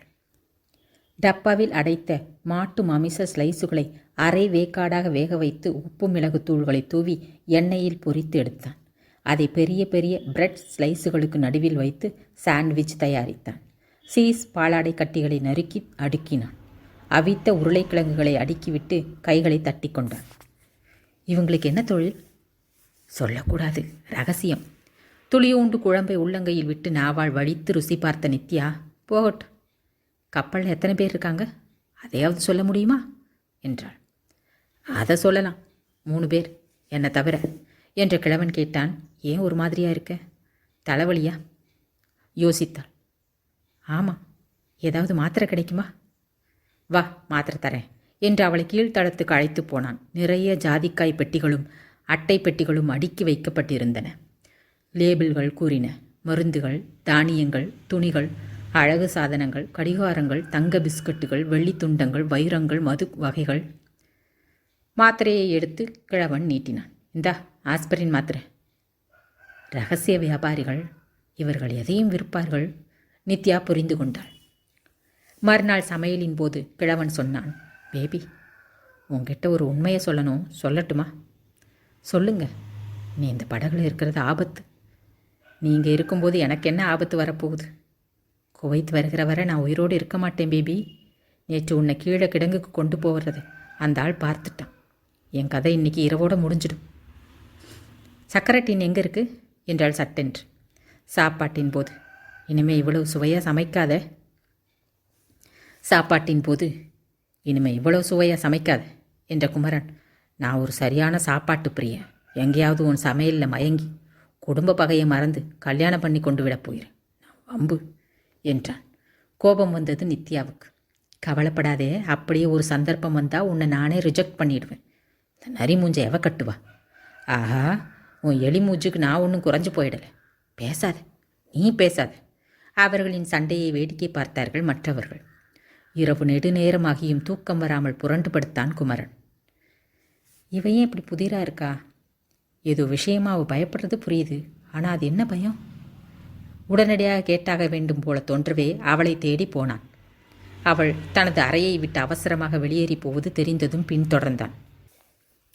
நேரே மேலேறி போன நித்யா தன் கையில் இருந்த பொட்டலத்தை பிரித்து ஒரு பிடி சர்க்கரையை எடுத்து டீசல் டேங்கில் போட போனாள். அதை அவசரமாக தடுத்தான் குமரன். என்ன இது? டீசலோட சர்க்கரை பாகாகி போனால் மிஷின் கெட்டுப்போய் லான்ச் நகராது, தெரியும். அதுதான் எனக்கு தேவை, விடு. திமிரினாள். விடிஞ்சா குவைத்துக்கு போயிடுவோம். போகக்கூடாது. ஏன் கூடாது? அது எனக்கு ஆபத்து. இவங்க கடத்தல் வியாபாரிங்க, எதையும் விற்பாங்க, பொண்ணுங்க உட்பட. அவன் அதிர்ந்து போய் நிற்க மரப்படிக்கட்டுகள் அதிர அதிர அவர்கள் மேலேறி வரும் ஓசை கேட்டது. அத்தியாயம் 6. தீவு. பிறந்த மேனியாக துவண்டு கவிழ்ந்து கிடந்த அவளை பார்த்து சிரித்தான் அந்த சூனியக்காரன். உனக்கு குழந்தையே கொடுத்துட்டேன். இந்த குகையை விட்டு நீ வெளியே போகக்கூடாது என்பதனால தான் நிர்வாணமாக்கி இருக்கேன். வெளியே காவலும் இருக்கு. உனக்கு தேவையானதெல்லாம் தானா இங்கே தேடி வரும். இரு, இங்கேயே இரு. என் இரவு விருந்தே, எனக்காக காத்திரு. எழுந்து போனான். அந்த சக்கி மெதுவாக திரும்பி பார்த்தாள். இப்பொழுது அவள் கண்களில் கண்ணீர் இல்லை, பார்வையில் சோகமில்லை, கோபம் இருந்தது, கொலை வெறி தெரிந்தது. பார்த்தாள், பார்த்து கொண்டே இருந்தாள். நித்யாவும் குமரனும் மேல்தளத்திற்கு ஓடினார்கள். அங்கே அப்பாவியாக லான்ச்சை ஓட்டிக்கொண்டிருந்தான் ஒருவன். மெல்ல அருகில் சென்ற நித்யா அவனை மெல்ல தொட்டாள். அவன் திடுக்கிட்டு திரும்பியதும் சட்டென்று தண்ணீரில் தள்ளிவிட்டாள். பெரிய அலறலுடன் கடலில் விழுந்து மூழ்கியவன் மேலே வரவே இல்லை. விளக்கொளியில் ரத்தம் பரவி படர்வது மட்டும் தெரிந்தது. கீழிருந்து மேலே ஏறி வந்த இருவரும் இப்பொழுது நடுத்தளத்திலிருந்து மேலே வந்து கொண்டிருந்தனர். இதோ பார், உன்னை கெஞ்சி கேட்டுக்கிறேன். நித்யா கை கூப்பினாள். நம்ம குடும்ப பகை, பர்சனல் வெஞ்சன்ஸ் எதையும் இப்போ மனசில் வச்சுக்காது. எனக்கு இப்போ ஒரு சுத்தமான ஆண் பிள்ளையோட உதவி தேவை. உறவுக்காரனா கூட வேணாம், ஒரு 3வது மனுஷனாக எனக்கு உதவு, அது போதும் ப்ளீஸ், கெஞ்சினாள். அவன் நெஞ்சை நிமிர்த்தி கொண்டான் பெருமையுடன். 2 பேரும் பரபரப்புடன் வந்து நின்றார்கள். என்ன சொல்கிறான்? என்ன நடந்ததுன்னு கேட்குறான். பெரிய சத்தம் கேட்டது, ஓடி வந்து பார்த்தோம், அந்த ஆளை காணோம், தண்ணியில் விழுந்து செத்து போயிட்டான். குமரன் சொல்ல சொல்ல அவர்கள் விழிக்கவே சலிப்புடன் சொன்னான். அந்த கிழவனை கூப்பிட சொல்லு, மொழிபெயர்க்கணும். அவன் கதை முடிஞ்சு போச்சு. விடிஞ்சா குவைத்துக்கு போயிடுவோங்கிற தைரியத்தில் ராத்திரி டின்னர் முடிஞ்சதும் அவனை கொண்டுட்டு சுறா மீனுக்கு தீனியாக போட்டுட்டாங்க என்று நித்யா அதை பார்த்து விட்டுத்தான் நான் டீசல் டேங்கில் சர்க்கரையை போட்டு இவங்க திட்டத்தை எப்படியாவது தடுக்கணும்னு வந்தேன் என்றான். அவனுக்கு உடல் சிலிர்த்தது. சரி, நீயே சொல்லு என்றான். அவள் மிகுந்த சிரமத்துடன் பிரெஞ்சில் மொழிபெயர்த்தாள். சீறி படபடத்தான அந்த தலைவன் குமரனின் சட்டையை பிடித்து உலுக்கினான், சீறினான். அவளை திரும்பி பார்த்தான். பாவி, என்ன சொல்கிறான்? நீ தான் அவனை கொன்னேன்னு சொல்கிறான். அது மட்டும் இல்லை, உங்கள் அம்மாவை பற்றி கெட்ட வார்த்தையும் சொல்கிறான் என்றாள் அவள் வேண்டுமென்றே. அவன் சொன்னது சாதாரண வார்த்தை தான். இருந்தும் அவள் வேண்டுமென்றே கூறினாள். அவ்வளவுதான். எரிமலையாக வெடித்தான் குமரன். 2வது ஆளை சரியான இடத்தில் ஓர் உதை விட்டதும் அவன் சுருண்டு விட்டான். தொடையிடுக்கை அழுத்தி கொண்டு கத்தி துடித்து புரண்டான். அடுத்து வந்த தலைவனின் பாக்ஸிங் ஸ்டைல் குத்துகளை தாங்க முடியாமல் திணறினான் குமரன். அவன் தூக்கி தூக்கி தரையில் பொத் பொத்தென்று போட துடித்து எழுந்து ஓரங்கைகளை கராத்தே ஸ்டைலில் வைத்து கொண்டு இவன் நின்றதும் அந்த தலைவன் விழிப்பதை கண்டதுமே புரிந்து கொண்டான். இவன் கராத்தேக்கு புதுசு. ஜப்பானில் இருந்தபோது பொழுதுபோக்குக்காக கற்ற கராத்தே இப்பொழுது குமரனை கை கொடுத்தது. ஆ என்று பயங்கரமாக கத்திக்கொண்டே சுழன்று எழும்பி 2 கால்களிலும் அவன் மார்பில் உதைத்தான். 2 கால்களாலும் அவன் மார்பில் உதைத்தான். அந்த ஆள் தடுமாறிப் போனான். அவன் சமாளிக்கும் முன் 2 ஓரக் கைகளாலும் அவன் தோள்களில் ஓங்கி அடித்தான். அலறினான், மிக பயங்கரமாக அலறினான். வெறியோடு எழுந்து பிசாசு மாதிரி குமரன் மீது பாய, மேலே கம்பியை 2 கைகளாலும் பற்றி கொண்ட குமரன் 2 கால்களையும் தூக்கி உதைத்த வேகம் தள்ளாடி பின்வாங்கி தடுப்பை மீறி தண்ணீரில் விழுந்தான். பீதியுடன் கப்பலை நோக்கி நீந்தத் தொடங்கியவனை சுறாமீன் ஒன்று துரத்தி வந்து தாக்கியது. முழங்காலுக்கு கீழே 2 கால்களையும் துண்டாக்கி இழுத்துச் செல்லவே அவனிடமிருந்து மரண ஓலம் கிளம்பியது பயங்கரமாக. இரத்த வாடைக்கு மேலே எழும்பி வந்த சுறாமீன்கள் அவனை சின்னா பின்னமாக கடித்து குதறின, துண்டாடின. எட்டி பார்த்து கொண்டிருந்த குமரன் நித்யாவின் அலறலை கேட்டு திரும்பும் முன் அந்த 2வது ஆள் மீது மோதிவிடவே இருவரும் சரிந்து விழுந்து மறைந்தார்கள். அலறிக்கொண்டே ஓடிப்போய் எட்டி பார்த்தாள் நித்யா. கப்பலின் ஒளியில் சுறாமீன்களின் அட்டகாசமும் உடல்களின் சிதறிய துண்டுகளும் இரத்தமும் பயங்கரமாக தெரிந்து மறைந்தன. குமரன் குமரன் கதறினாள், அழுதாள், புரண்டு புரண்டு அழுதாள், கத்தினாள். குமரா, போயிட்டியா? என்னை அனாதையாக்கிட்டு போயிட்டியா குமரா? உதைப்பேண்டி ராஸ்கல், பேரையா சொல்ற? முதலில் கவனிக்காதவள் அவன் குரலை உணர்ந்ததும் திடுக்கிட்டு நிமிர்ந்து பார்த்தாள். குமரன், நீயா என்றாள் ஆச்சரியத்துடன். வலது கையால் மார்பை அழுத்தி குனிந்து வணங்கினான் குமரன். எழுந்து ஓடிப்போய் அவனை இறுக அணைத்து கொண்டு சிரித்தாள். அழுது கொண்டே சிரித்தாள். உனக்கு ஒன்றும் ஆகலையா? ஆகணும்னு ஆசையா? நல்ல வேளை நீ சாகலை, தேங்க் காட். அப்படி வேற ஆசை இருக்கா உனக்கு? கவலைப்படாத, உன்னை அதுக்குள்ளே விதவையாக்கிட மாட்டேன். விலகி கொண்டாள். இந்த திமிரு மட்டும் உன்னை விட்டு போகாது. நீ MBBS பட்டம் வாங்கின டாக்டர் தானே? ஃபஸ்ட் எய்டாவது தெரியுமா? சிரித்தாள். வா போகலாம் என்று அவனை தூக்கி நிறுத்த பார்க்க உதறி தள்ளி நின்றான். என்ன என்றான். என்னை தொடாத என்றான் அவன். நான் கற்புள்ளவன். சிரித்தான். சரி வா, கீழ்த்தளத்துக்கு போகணும். முடிஞ்சா நடந்து வா, இல்லைன்னா நீ இங்கே இரு, நான் போய் மருந்து கொண்டு வரேன். ஒன்று வேணாம், நடுத்தளத்திலிருந்து மேல்தளத்துக்கு ஏறி வர முடிஞ்ச என்னால் கீழ்த்தளத்துக்கு இறங்கி போக முடியாதா என்ன? அது சரி, எப்படி தப்பிச்ச? சிம்பிள். விளரச்சு அவனை உதறிவிட்ட வேகம், நான் போய் நடுத்தளத்தில் விழுந்துட்டேன், அவன் போய் கடலில் விழுந்துட்டான். மேலே ஏறி வந்துட்டேன். அவனும் அவளும் பேசிக்கொண்டே படி இறங்கி போனார்கள். கட்டுப்பாடின்றி போய்கொண்டிருந்த அந்த சின்ன கப்பல் அடுத்த இறைக்காக வந்து மோதிய சிறாமீன்களின் தாக்குதலினால் திசை திரும்பியது. அதை அறியாமலேயே படிக்கட்டுகளில் இறங்கி நடந்தார்கள். பெருசாக என் உயிரை காப்பாற்றிட்டதான் நினைக்காத, அவன் சொன்னான். உன்னை காப்பாற்றினேன், பதிலுக்கு நீ என்னை காப்பாற்றுகிறாய். சரிக்கு சரி, இப்போ சரியாக போச்சு. கீழ்த்தளத்துக்கு கிடங்குக்கு போனார்கள். 1 நாள் போயிற்று, 2 நாள் போனது, 3வது நாளும் விடிந்தது. என்ன இது, பொழுது விடிஞ்சா குவைத்துக்கு போகணும்னு சொன்னா? அவன் வியந்தான். நாமும் 2 நாளாக பயணம் போகிறேன், தரையே தட்டுப்பட மாட்டேங்குதே. அவள் காப்பி கோப்பையை வைத்து விட்டு சொன்னாள். முழுசாக 3 நாள் இதே இடத்துல இருந்தியே, அப்போ எல்லாம் என்ன பண்ணினேன்? அந்த ஆள் எதை எப்படி ஓட்டுறான், என்ன செய்கிறான்னு ஸ்டடி பண்ண வேண்டாமா?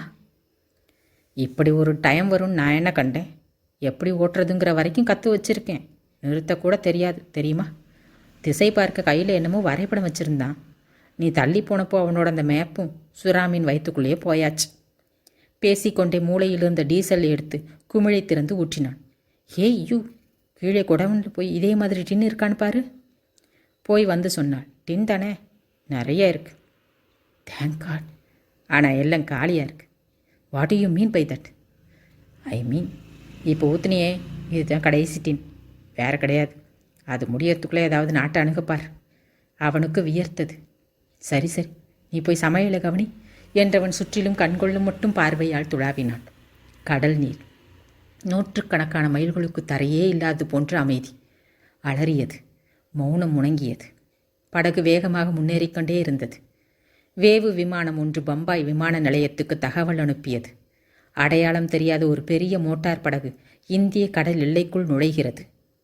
டைப் அடித்து வந்த தகவலை படித்து மிஸ்டர் சந்தாவின் முகம் சினுங்கியது. கடத்தல் படகா இருக்கும், வேற என்ன? கையெழுத்திட்டார். நம் நாட்டு ஜனங்களுக்கு வெளிநாட்டு பொருள்களின் மேல் மோகம் குறையாத வரை இது தொடர்ந்து கொண்டே போகும்.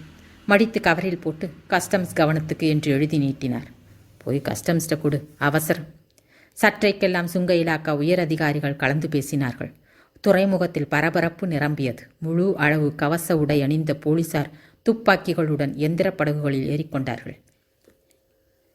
விமான நிலையத்திலிருந்து வரைபடம் வந்து சேர்ந்ததும் 6 படகுகள் சீறிக்கொண்டு துறைமுகத்தை விட்டு புறப்பட்டன. சமையலில் பாதி கவனமும் வீட்டு நினைவில் பாதி கவனமுமாக இருந்தாள் நித்யா. பாவம் அம்மா, எப்படி துடிச்சு போனாங்களோ. அதிகம் அழாதே அம்மா, அப்புறம் ஆஸ்துமா அதிகமாகி அவஸ்தப்படுவா. எனக்கு என்ன, கல்லாட்டம் தானே இருக்கேன். ஆனால் அது தெரியாமல் நீதான் பாவம் கலங்கி போயிருப்ப. குழம்புக்கு உப்பு போட்டனா? அப்பா வருத்தப்படாதீங்க அப்பா. கா கா என்று காக்கை ஒன்று கரைந்தது. ஏதோ கவனமாக உஸ் என்று விரட்டியவளின் தலை மீண்டும் விழுக்கென்று திரும்பிக் கொண்டது. கூர்ந்து கவனித்தாள். காக்கை மீண்டும் கரைந்தது. குழம்பை கீழே இறக்கிவிட்டு அவசரமாக வெளியே வந்தாள். பூரித்து போனாள். வேலி இரும்பு கம்பியில் வழி தப்பி வந்துவிட்ட காக்கை விடாமல் கரைந்து கொண்டிருந்தது. மிஸ்டர் குமரன் என்று உரக்க கத்தினாள். மேலே குமரன் சட்டென்று திரும்பி பார்த்தான். அவசரமாக சுக்கான் திரும்பி விடாமல் ஒரு கயிற்றால் கட்டிவிட்டு பரபரப்புடன் படியிறங்கி வந்தான். சே, எனக்கு சுவாரஸ்யமாக போயிட்டது என்றான். சொத்தை கடலையை மென்றிவிட்டார் போல முகத்தை வைத்துக்கொண்டு. ஏன்? நீ போட்ட கூச்சலை கேட்டு நீ தண்ணீரில் தான் விழுந்துட்டியாக்குன்னு நினச்சி வாசையாக ஓடி வந்தேன். சேச்சி என்றவள் சுட்டி காட்டினாள். அதோ பார் காக்கா. வாட் டு யூ மீன்? நான் என்ன சின்ன குழந்தையா காக்காயை காட்டுறேன்? மக்கு. அவன் முன்னுச்சி மயிரை உற்சாகமாக ஒழுக்கினாள் அவள். காக்கை பறக்கிறது என்றால் பக்கத்தில் ஏதோ நிலப்பரப்பு இருக்குன்னு அர்த்தம். அவள் உற்சாகம் அவனையும் தொற்றிக்கொண்டது. அத்தியாயம் 7. தீவு. ஒற்றையடி பாதையில் நடந்து கொண்டிருந்த சூனியக்காரன் காதை உராய்ந்து பறந்து போயிற்று ஒரு சின்ன கல். திரும்பினான். கண்ணில் கோபம் தெரிய நிற்கும் அந்த ஆளை அவனுக்கு தெரியும். சக்தியின் கணவன். தோப்பார், நான் தீவுக்கு தலைவன். என் ஆசைகளும் விருப்பங்களும் உடனடியாக நிறைவேற்றப்பட வேண்டும். நடக்க முயன்றவனை குறுக்கே நின்று தடுத்தான் அந்த ஆள். என்னோட மோதிரியா? என்னை கொள்பவன் தான் அடுத்த தலைவன் என்கிறது தீவின் மரபு. முயன்று பாரேன். தன் மீது பாய்ந்த அந்த ஆளின் எதிரில் கத்தியை காட்டி நிறுத்தினான் அவன். தெய்வ குற்றம் நடந்துவிட்டது, எல்லோரும் ஓடி வாருங்கள் என்று கத்தினான். கூடிவிட்ட கும்பலிடம் சொன்னான். இவனை தெய்வம் வெறுக்கிறது, புதையுங்கள். இவனை உயிரோடு புதையுங்கள். அந்த ஆளை தூக்கி கொண்டு போன கூட்டம் பெரிய குழியில் தூக்கி போட்டது. மண்ணை வாரி போட்டு குழியை மூட மூட அவன் அலறினான். உயிருக்காக கதறினான். காக்கை சோர்வுடன் தெரிந்தது முணங்கியது. பசி போலிருக்கு, பாவம் அவன் சொன்னான். போய் கொஞ்சம் சாதம் கொண்டு வா. அவள் கொண்டு வந்து வைத்த சாதத்தை கொத்தி கொத்தி அவசரமாக தின்ற காகம் உற்சாகத்துடன் கரைய ஆரம்பித்தது. நட்புடன் ஓரக்கண்ணால் பார்த்தது. That's it. கையை தேய்த்து விட்டு கொண்டவன் கேட்டான். நவ் மை டியர் பாய், எந்த பக்கமாக பறந்து வந்த? ஐ மீன், கரை எந்த பக்கம் இருக்கு? காக்கை அண்ணாந்து பார்த்தது. மேலே பார்க்காத, கப்பல் மேலே எல்லாம் போகாது, திசையே சொல்லுவாதியாரே கெஞ்சினான். ப்ளீஸ். காக்கை விற்றென்று பறந்து மேலே போகவே ஏய் என்று அவள் பின்தொடர மாடி ஏறி ஓடினான். தேர் யூ ஆர் என்றான். சுக்கான் சக்கரத்தின் பக்கத்தில் உட்கார்ந்திருந்தது காக்கை. ஐசே, எவ்வளவு சமத்து பாரு. இங்கேருந்து சொன்னா தான் கரெக்டாக சொல்ல முடியும்னு தெரிஞ்சு வச்சிருக்கே. சொல்லுடா ராஜா, எந்த பக்கம் கரை இருக்கு? கழுத்தை வளைத்து ஓரக்கண்ணால் பார்த்தது அது. சைட் அடிக்காத, சுட்டு விரலை காட்டி எச்சரித்தான். எனக்கு கோபம் வரும். சை, அவள் கேட்டாள். அப்படின்னா என்ன? கொஞ்ச நேரம் கே என்று விழித்தான். சும்மா இரு என்றவன் மீண்டும் காக்கையை கொஞ்சினான். ஓ கமான் டியர், எந்த பக்கம் போகட்டும்? இப்படியா அப்படியா? காக்கை மௌனமாக பார்த்தது. திஸ் வே, விரலை சுட்டி காட்டினான். மௌனம்.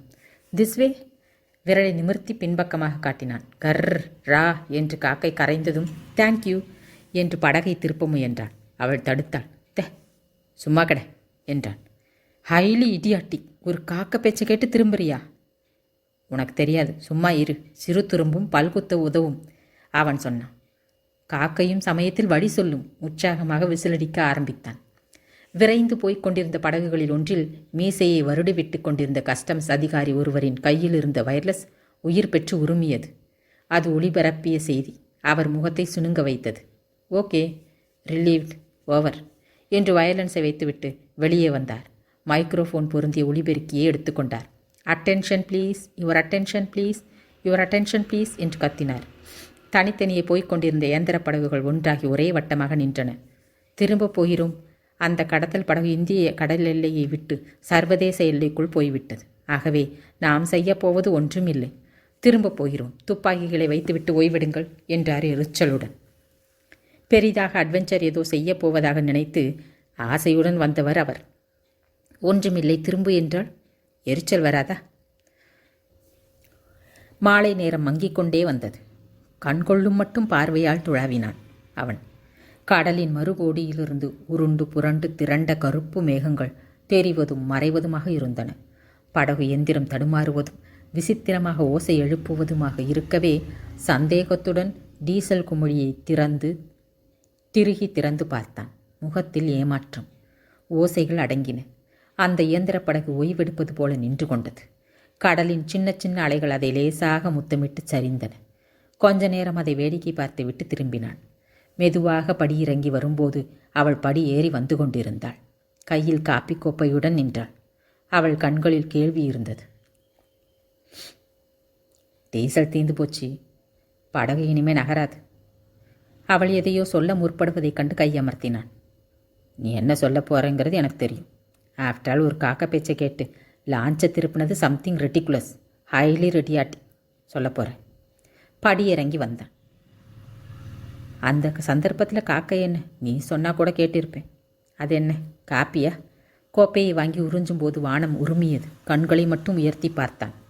கம்பீரமாக மலைத்தொடர் போல எழுந்து நின்ற கருப்பு மேகங்கள் மின்னின, உருமின, குமுறி வெடித்தன. இரவு மணி 8 அடித்து விட்டது. சாப்பாட்டு மேஜையின் அருகே கன்னத்தில் கை வைத்தபடி ஏதோ நினைவில் மூழ்கியிருந்தாள் அவள். சோர்ந்திருந்தாள், பாடி போய் தெரிந்தாள். அவன் வந்தான் உற்சாகமாக. ஏய் தூங்கு மூச்சு, எழுந்திரு, அப்பப்பா நல்ல பசி, சோத்த போடு என்றவன் கவனித்தான். ஒரே ஒரு தட்டை மட்டும் எடுத்து வைத்தாள். 4 ரொட்டி துண்டுகளை எடுத்து வந்து வைத்தாள். சுட வைத்து சுண்டி போன முந்தைய நாள் மீன் குழம்பை குழியான இன்னொரு தட்டில் வழித்து போட்டாள். What is this? சாதம் இல்லை? இல்லை. ஏன்?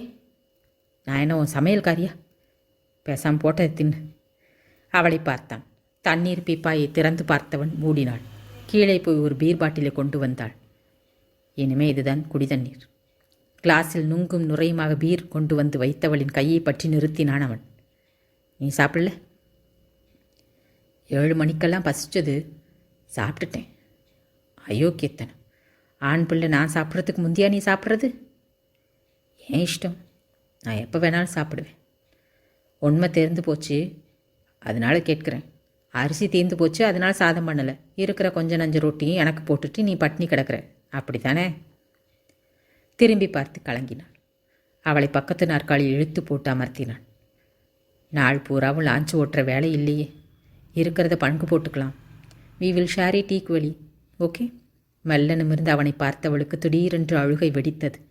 எழுந்து நின்று கதறினாள். நித்யா ப்ளீஸ், நித்யா அழாத.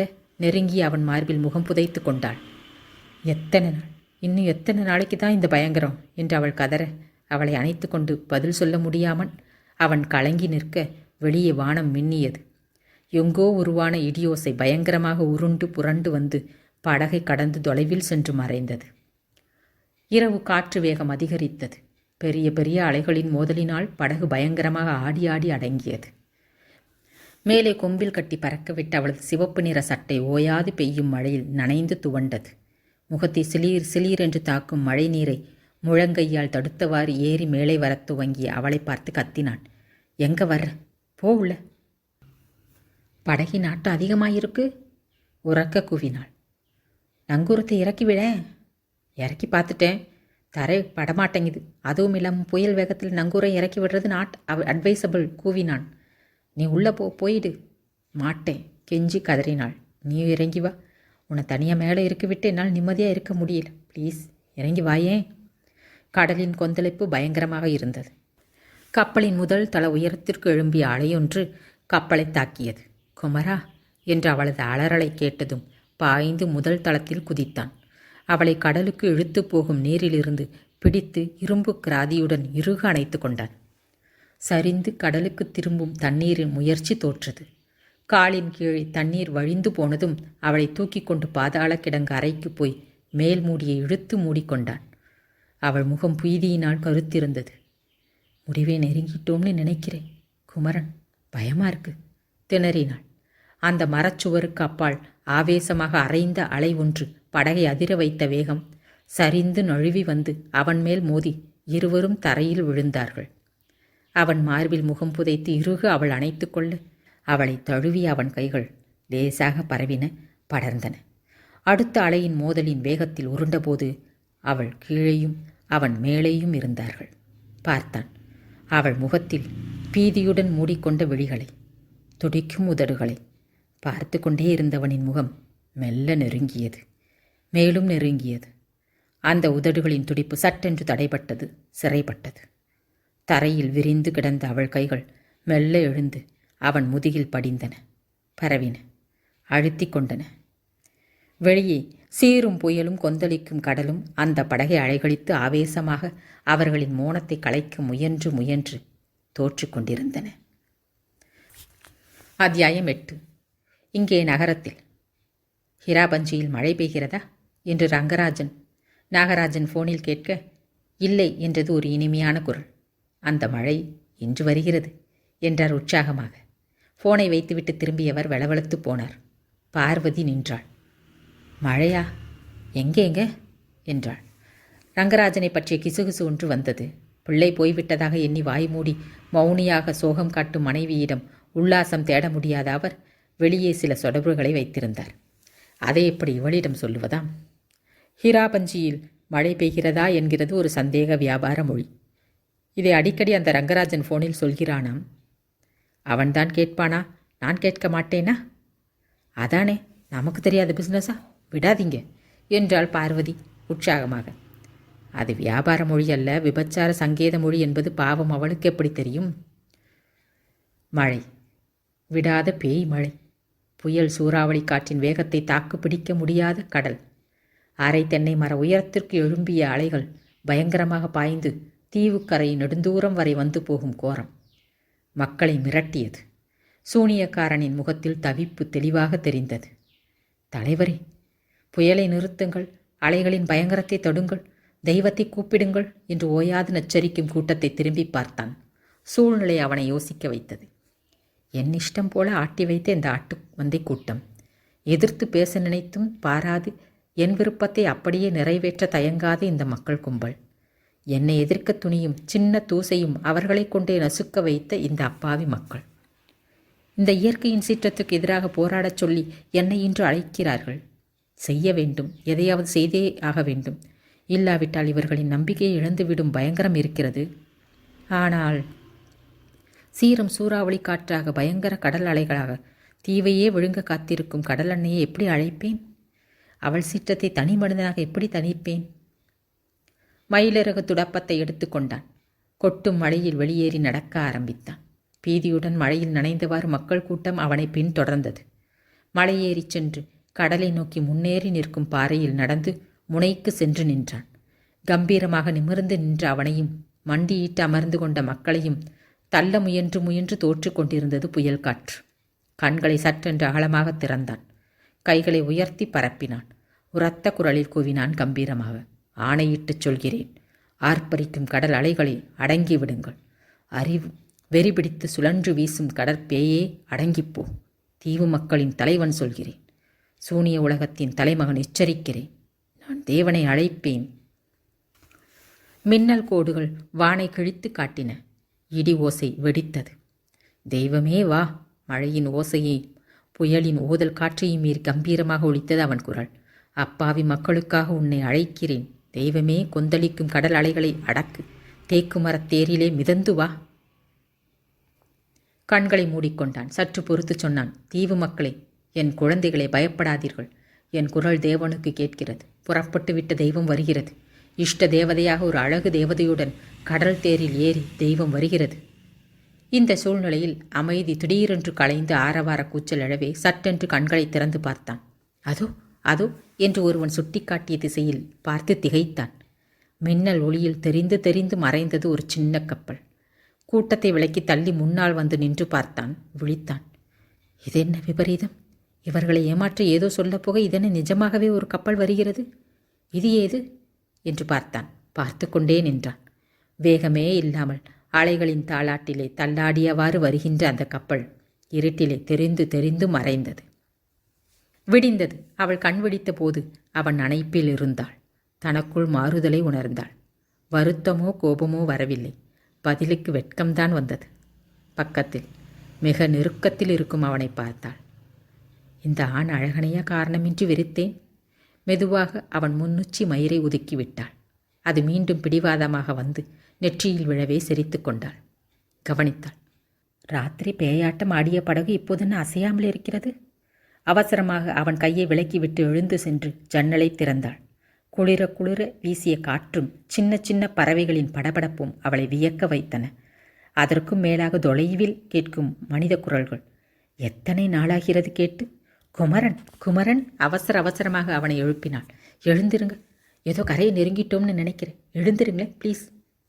எழுந்து அவளை பார்த்து வெட்கத்துடன் தலை குனிந்தவன் அலறிக்கொண்டு அப்பால் திரும்பிக் கொண்டான். பிறகு குட் மார்னிங் என்றான். படகு தரை தட்டி நிற்குது. ஏதோ கரையை அடைஞ்சிட்டோம் போலிருக்கு. Come on let's see. அவனை இழுத்து கொண்டு போனாள். பலகை கதவை திறந்து நடுத்தளத்திற்கு வந்தார்கள். படகின் முன்புறமாக அவர்கள் வந்தபோது சற்று தொலைவில் தெரிந்த தீவு ஜனக்கூட்டத்தின் சின்ன கும்பல் ஒன்று மகிழ்ச்சி ஆரவாரம் செய்தது. காட்டு மிராண்டு கும்பல் போல இருக்கே. அவன் மார்பில் ஒடுங்கினாள். பயமாக இருக்கு. பயப்பட்ட ஆக போகிறது என்ன? முடிஞ்சால் கொஞ்சம் டீசல் வாங்கி போட்டுக்கொண்டு போகலாம். ஆனால் இவங்கள பார்த்தா டீசலை பற்றி தெரிஞ்சு வச்சுருப்பாங்கன்னு தோணலை. எனவே லெட்ஸ் ட்ரை என்றவன் அவர்களை பார்த்து கையசைத்தான். பதிலுக்கு அவர்களும் உற்சாகமாக கையாட்டி மகிழ்ச்சி தெரிவிக்கவே துணிச்சல் வந்தது அவனுக்கு. வரேன். நோ, பதறினாள் அவள். உன்னை மட்டும் தனியாக அனுப்ப மாட்டேன், நானும் வரேன். சொன்னா கேளு ப்ளீஸ். சரி வா என்றவன் துடுப்பு படகை கடலில் இறக்க முயலும்போது அவர்களின் ஆரவாரம் சட்டென்று நின்றது. நூலேணியை இறக்கி அவர்கள் படகில் இறங்க முயலும் பொழுது மீண்டும் கையாட்டி கூச்சலிட்டார்கள். இப்போது அவர்களின் குரலில் பீதி தெரிந்தது, மறுப்பு இருந்தது. நீ சொன்னது சரிதான். சரியான காட்டு மிராண்டி கும்பல். பாரேன், வா என்கிறார்கள், வரும்போது வராதேங்கிறாங்க. சரி, வரது வரட்டும் என்று துடுப்பை செலுத்தி கரையை நோக்கி இயக்க ஆரம்பித்தான். அவர்கள் அனைவரும் தரையில் அமர்ந்து பிரார்த்தனை செய்ய துவங்கியது இவனுக்கு சிரிப்பை தந்தது. ஏன் இப்படி பயப்படுறாங்க? இருக்கும் இருக்கும். உன் மூஞ்சியை பார்த்தா எனக்கே பயமாக இருக்கு. பாவம், அவங்களுக்கு இருக்காதா? ச்சே என்று வெட்கப்பட்டாள் அவள். கரையை அடைந்து அவர்கள் இறங்கியதும் அவள் கண்ணில் பட்டான் அந்த சூனியக்காரன். அவனது மண்டையோட்டு மாலை அவளை பயமுறுத்தியது. குமரன், அங்கே பாரு, ஆளை தின்னும் கும்பல் போலிருக்கே. என்னது குமரன்? மூணாவது விபத்தை சந்திக்கிற நீ. முதலாவது விமான விபத்து, 2வது சூறாவளி படகு விபத்து, இப்போ 3வது மண்டையோட்டு மாலை போட்ட பயங்கரவாதிகளின் தீவு. பயப்படாதீங்க, நாங்கள் பயங்கரவாதிகள் இல்லை. ஓகே ஓகே என்றவன் விழுக்கென்று நிமிர்ந்தான். தமிழ்? மை குட்னஸ், நீ தமிழா பேசுகிற? ஆமாம், பயப்படாத பெண்ணே. இந்த மண்டையோட்டு மாலை நானாக போட்டுக்கொண்டது தான். தலைவன் இல்லையா, அதனால தான் மாறுபாட்டுக்காக இந்த மாலை. எங்கள் தீவுக்கு வந்த உங்களை வரவேற்கிறேன். உங்கள் வரவு நல்வரவு. தூய தமிழில் பேசி பயமுறுத்தாத என்று குமரன் கேட்டான். உங்கள் ஜனங்கள் என்ன தமாஷான ஆளுங்களாக இருக்காங்க. படகுல இருந்த வர வா வான்னாங்க. வர முயற்சி செய்தால் வேணாம் வேணான்னு தொடுக்கிறாங்க. What is this? அதுவா, அது சுறா மீன்களுக்கு பயந்து. இந்த பகுதியில் சுறா மீன்கள் அதிகம். உங்கள் அதிர்ஷ்டம், நேற்று ஏற்பட்ட கடல் கொந்தளிப்பில் சுறா மீன்கள் இடம்பெயர்ந்து போயிருக்கணும். அதனால்தான் முழுசாக வந்து சேர்ந்துருக்கீங்க. சுறா மீன்கள். அந்த பிரெஞ்சு ஆட்களை அவை குதறிய குதிரல் நினைவுக்கு வந்ததும் ஒருவரை ஒருவர் பயத்துடன் அணைத்து கொண்டு விட்டார்கள். சூனியக்காரன் அவளை பார்த்தான். அவன் கண்களில் வெறி பளபளத்தது.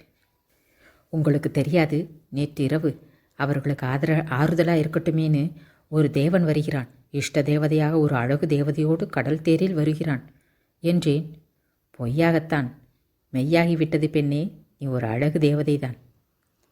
ஸோ ஒரு விஷயம் புரியுது. ஊர் மக்களை ஏமாற்றி பொய் சொல்லிகிட்டு இருக்கேன். சரியாக தான் சொல்கிறேன். ஊரை ஏமாற்றினா தான் தலைவனாக முடியும். சரி சரி, அதெல்லாம் கிடக்கட்டும். டீசல் இல்லாமல் எங்கள் எந்திர படகு நின்று போச்சு. இந்த ஊரில் டீசல் கிடைக்குமா? டீசலே தெரியாதா? மோபில் ஆயில்? சரியான அத்துவான தீவு இது. அப்படி சொல்லாது. இங்கே நிறைய வளங்கள் உண்டு. அதை போக போக நீயே கண்டுபிடிச்சிப்ப. நீ சொல்கிற எண்ணெய் கூட இருக்குது, ஆனால் அதை உபயோகிக்கத்தான் முடியாது. கச்சா எண்ணெயாக இருக்குது. சுத்தப்படுத்த வேணும்னா அராபிய ஷேக்குகளோட உதவி தேவை. வைரக்கற்கள் கொதுங்கி கிடக்கும். அதை இந்த ஊர் பிள்ளைங்க எடுத்து அடிச்சிட்டு பயன்படுத்தும். பின்னையே இவர்கள் இன்னும் முன்னேற விடாமல் காட்டு மிராண்டிகளாக வைத்திருக்க காரணமாகத்தான். அவர்கள் அறிவு முதிரக்கூடாது. முதிர்ஞ்சா அது என் இன்பத்துக்கு முற்றுப்புள்ளி வச்சிடும். இப்போ என் இஷ்டம் போல் ஆட்டி வைக்கிறேன். இந்த தீவு எனக்கே சொந்தம்.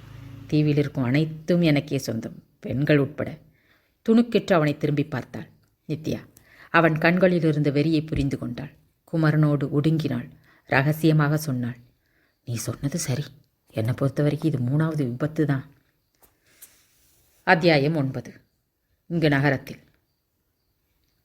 ஒரு பிஸ்னஸை கூட விட்டு வைக்க மாட்டான் போலிருக்கு இந்த ரங்கராஜன் என்றான் நாகராஜன். இப்போ புதுசாக என்ன ஆரம்பிச்சிருக்கான் தெரியுமா? சினிமா டாக்குமெண்ட்ரி எடுக்க போகிறானா.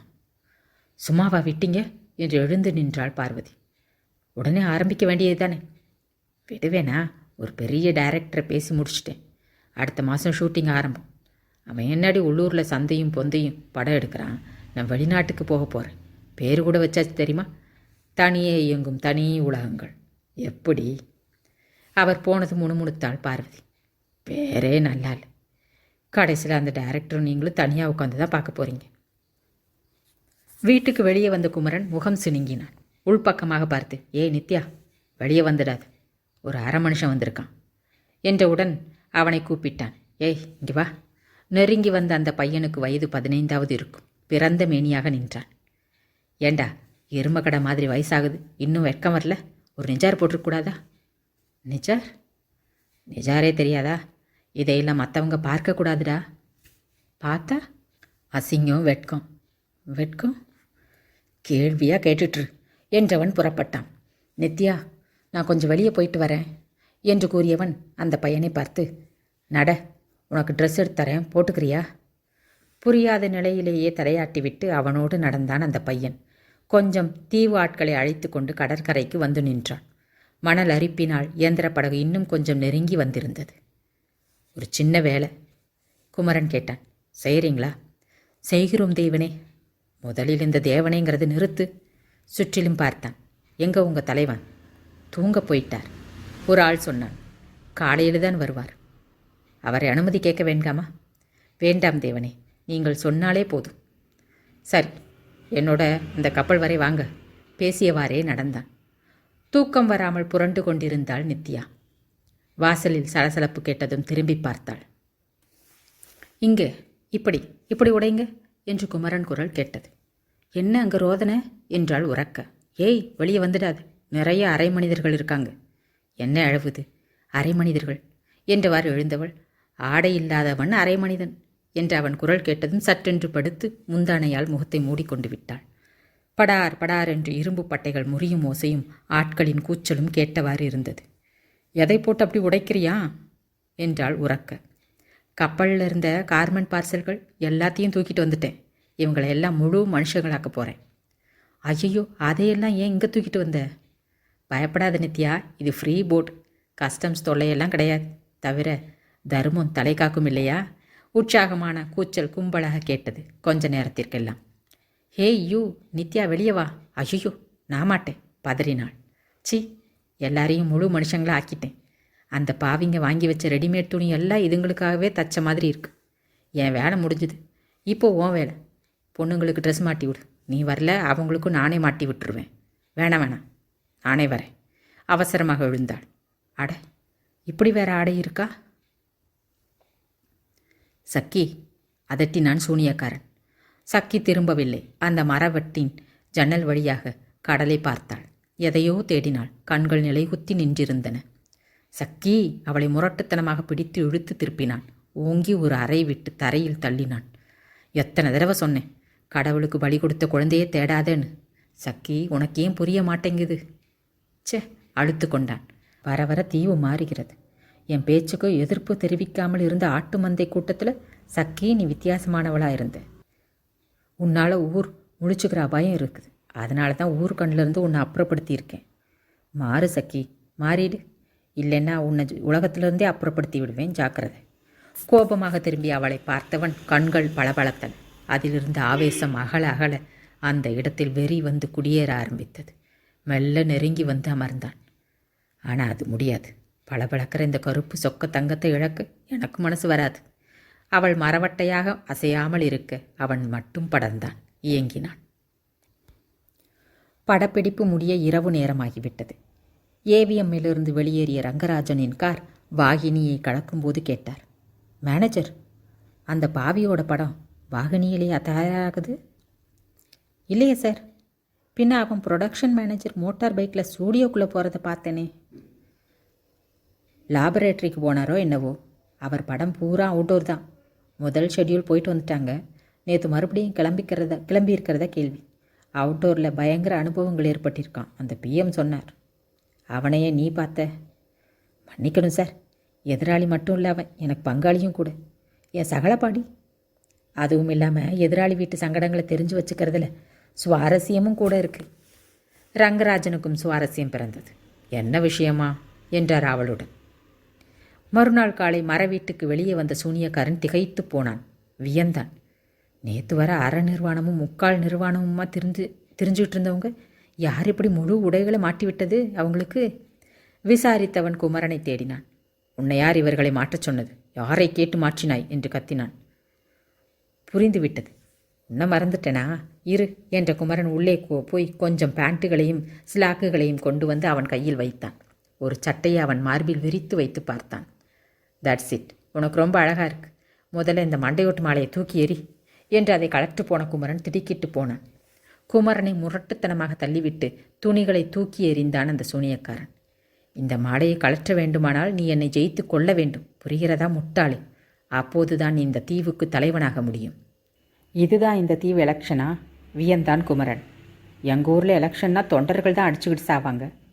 இங்கே தலைவர்களே அடிச்சுட்டு சாகணுமா? வேண்டாப்பா, நான் பதவியாசை இல்லாதவன். நீயே தலைவனாயிரு. I don't mind it. ஆமாம், இப்போ என்ன பெரிய தப்பு நடந்து போச்சுன்னு கத்துற? பாரு, கும்பல் சேருது.